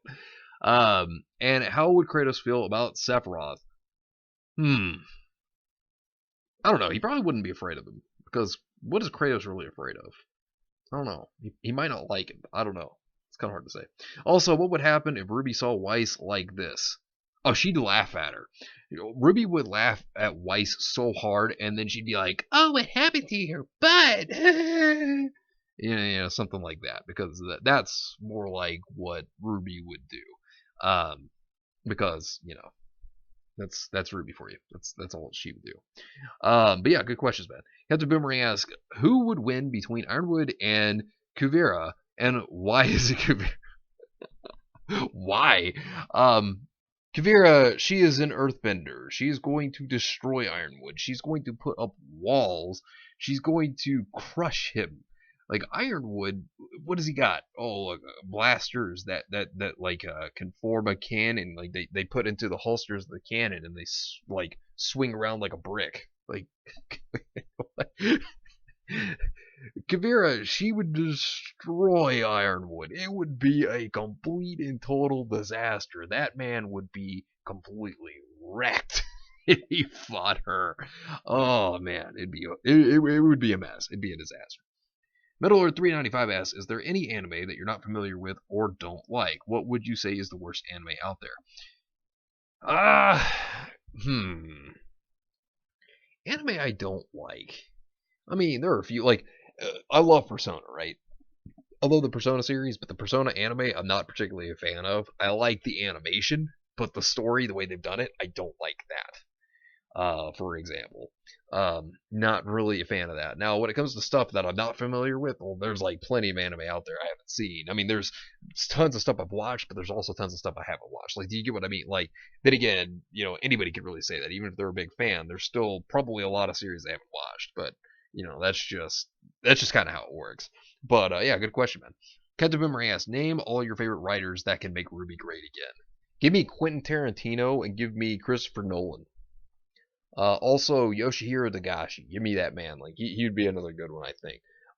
Hiro Mashima. I'd like to see him do it. Give me Araki as well. Araki would also, like, Araki probably could just do it all himself, and he would be good. They would make Ruby great again. They would. They really would. Sexy Neo asks, which one of Team Ruby you would be at least tolerable to live with as roommates? Oh God. Oh God. They're all so awful. Probably Weiss. She'd probably be maybe the most sane or close to being the most sane. So yeah, probably Weiss. Jay Insanity asks, give me your top three YouTubers of all time and reason. Um, so one of them is dead. Unfortunately, one of them passed away a couple years ago. Which was Etika. He was one of my favorites, and in fact was a big inspiration to me. Comic artist pro secrets, Ethan Van Sciver. I do like Ethan Van Sciver. Great guy, excellent YouTuber indeed. And also I do like John Malin. Those would be my favorites because they do excellent content. They really also produce well, at least Ethan and John produce great comics that people can enjoy, and they just have a fun time when you're watching them. I mean, excellent people in my opinion, but that's just me. Here's mine. Blazing Victini does a lot of Nintendo indie game videos, mainstream rare, but most of his videos were Little Big Planet, aka my childhood, Ed's World, Nostalgia, and Seth Zentak does game reviews on old games, and oh boy, he just rocks at it. Well, that's good. I actually haven't watched any of those people that you've put up here, but sounds good though. And to Etika, rest in peace, man. Rest in peace. He was a fantastic guy. Loved his content. I hated that he's gone. Big inspiration to me. He really was. Rest in peace, Etika. Metalord 395. Do you have any favorite genres of anime? I mean, anything that's really good. I don't really have a specific favorite genre. Or is anything good to you? Yeah, okay. Well, anything's really good. How would you feel if an anime was made about the in real war on anime called Attack on Anime? Honestly, I'd rather them not, just because I don't want to see that go on. But they'd probably make a parody of it. It'd probably be very hilarious, actually. Would you say that you're a weeb or an otaku? Oh, definitely weeb, in my opinion. Definitely weeb. Because I mean, I just love the Japanese culture in general, always have, and the Japanese people. But I mean, that's just me. I always have, always love what they create and come up with because it's so inventive and it's just amazing. I love what they do. I really do. So yeah, weeb. Um, Favorite male and female fan service characters. Got to go with Joseph Joestar for the favorite male. Favorite female characters. I'd have to say like Erza Scarlet might be my favorite female for fan service. What anime would you recommend for someone hoping to incorporate elemental powers into a work he or she is creating? I mean, you could watch JoJo's Bizarre Adventure. You could watch, like Fairy Tale maybe. I mean, really, you can just kind of watch anything and kind of figure it out. I mean, but I mean, I'm just saying. But yeah, good question, man. Metalord 395 asks, "What is your favorite skit slash funny moment from Ruby Chibi?" I loved the Neo ice cream scene. I thought that was great. I did like that one. I liked the Cinder's car service as well. Those were some pretty funny ones I actually did enjoy. So yeah, those are probably my favorite ones, or things involving Roman torture because like he's great. But yeah, those are probably my favorite ones if I had to say. Stu never gives up. Ask, yo, when are you making a bit shoot? If you are, can you do exclusives and go all out and don't hold any punches with the things you can't say on YouTube? Oh yeah, I do plan to make one soon. In fact, there is some big surprise that's going to be going on real soon that I am excited for. But in the meantime, yeah, I do plan to make a bit shoot. Something I've been trying to get around to get to do. I need to also work on my Odyssey account as well, start uploading more things there. So I do need to do that. But yeah, I mean, I can do like exclusives on those platforms and then just say whatever and not worry about it. So yeah, no, I could actually do that soon. Probably maybe over the weekend or something. I could try to start doing that. But yeah, good question, man. Jay Insanity asks questions. What are the top three anime openings and endings you can't skip and watch? Me, Nanbaka, ACCA 13 Territory Inspection Department, aka Jusenku Kensatsu Ka in Japanese, Romanji, Haseki no Kuni, aka Land of Lustrous. I don't ever skip any of them, but that's just me. But if there's one I love is Last Train Yu-Gi-Oh! 5Ds. I love it to this very day. Absolutely love it. Which anime characters would you say are underappreciated? I kind of feel like Yamcha is.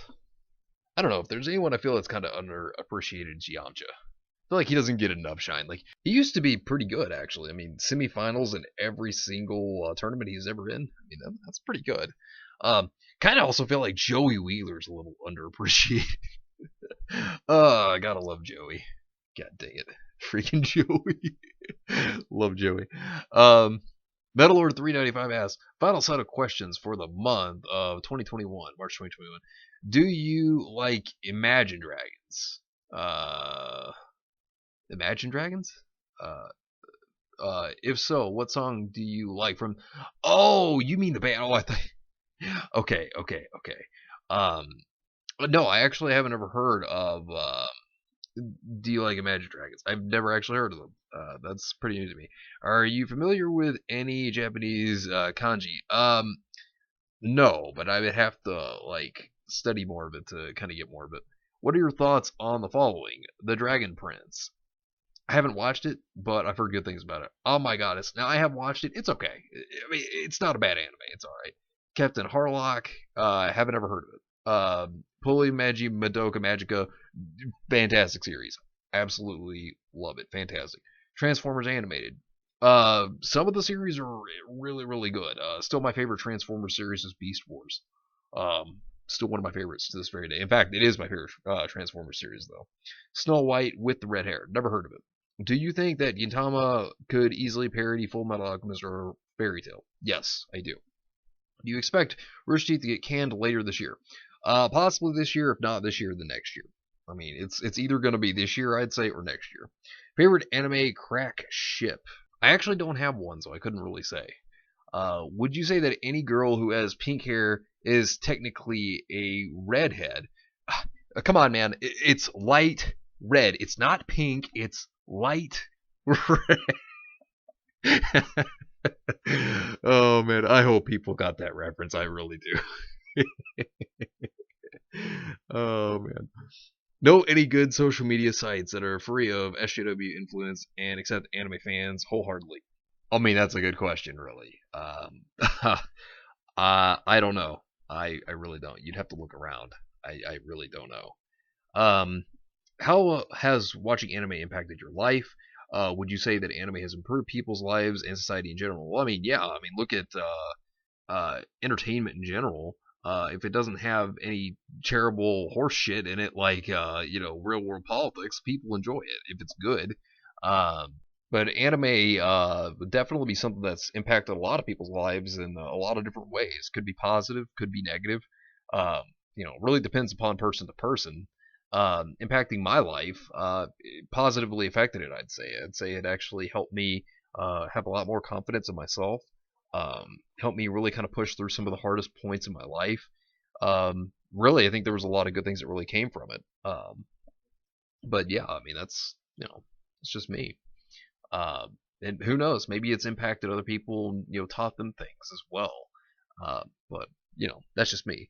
Um, Favorite anime man crush? I don't have one, but I can make up one on the spot. Joseph Joestar. Favorite anime woman crush besides Neo or Mithra? Oh yeah, I mean, I love Erza Scarlet. Mount Lady, Mordred from Fate. I could go on. I have tons. Um, but yeah, that's just me. But anyway, so that will wrap up the Q&A. I hope you all enjoyed. I want to thank you all for all the questions. Thank you for your patience during this time. It's been a lot of work trying to get this all together, but it's the longest Q&A to date, and I really do appreciate all of you. You all are wonderful. Leave questions down below, and I'll be sure to get them in the next Q&A. You all take care, all right? I hope you all have yourselves a wonderful and fantastic day today, and remember, if today was not a good day, tomorrow could always be better. Take care of yourselves and everyone around you, and have yourselves a good one out there, everybody.